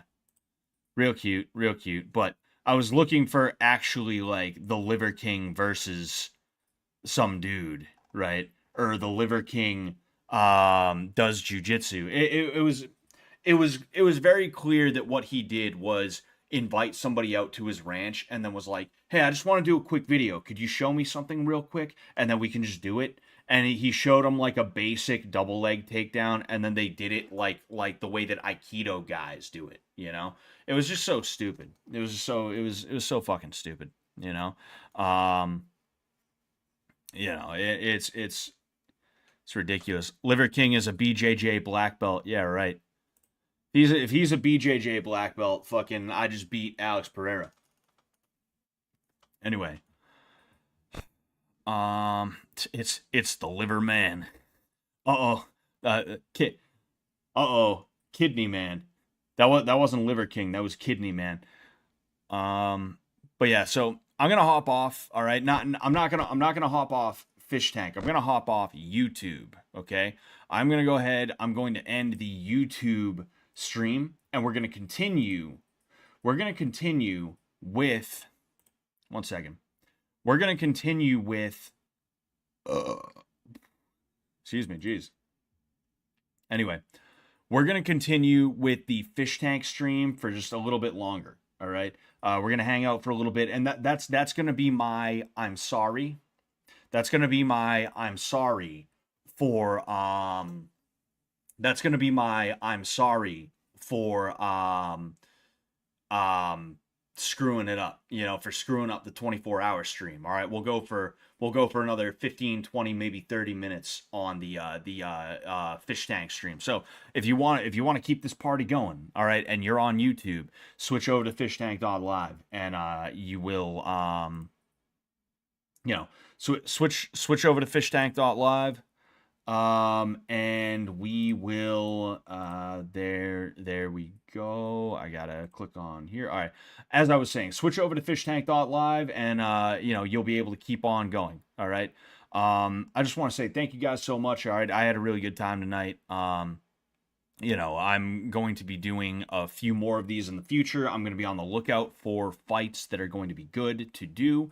In addition to that, the next major one that I know we're going to be doing is going to be Jake Paul versus Mike Tyson. And then I feel like there was another one. That I was going to do as well. Oh, yes, Ngannou versus Pereira. Ferreira, right? On October 19th. I was going to try to make sure that we got that one as well, because seeing Francis Ngannou back in the MMA cage fighting a dude who is even bigger than he is, that's a pretty crazy thought. That's going to be an interesting fight. So I want to go ahead and I want to see that. I want to see that. Right, and I'm sure you guys want to see it too. So we're gonna have a watch party stream for that on October 19th. But other than that, it's gonna be Jake Paul on November 15th, which is my birthday. So my 30th birthday, we're gonna do a hybrid birthday slash Jake Paul Tyson stream. Also, we're getting closer and closer. We're getting closer and closer to 5,000 subscribers. I'm hoping that by the end of the year, I will hit the 5,000 subscriber mark. If we do 5,000 subs, I'm going to figure out a special stream for us to do. I don't know exactly what it'll be, but I will figure it out, and I will let you guys know. If you guys have any ideas, throw them my way too, okay? I just want to say again, thank you guys so much. I appreciate the hell out of you. We're going to keep on doing our thing, and we're going to have a good time with it, all right? I will catch you guys later. Peace out. Peace out on YouTube. I'm staying on Fish Tank Live, as I said. Okay, I'm staying on Fish Tank Live.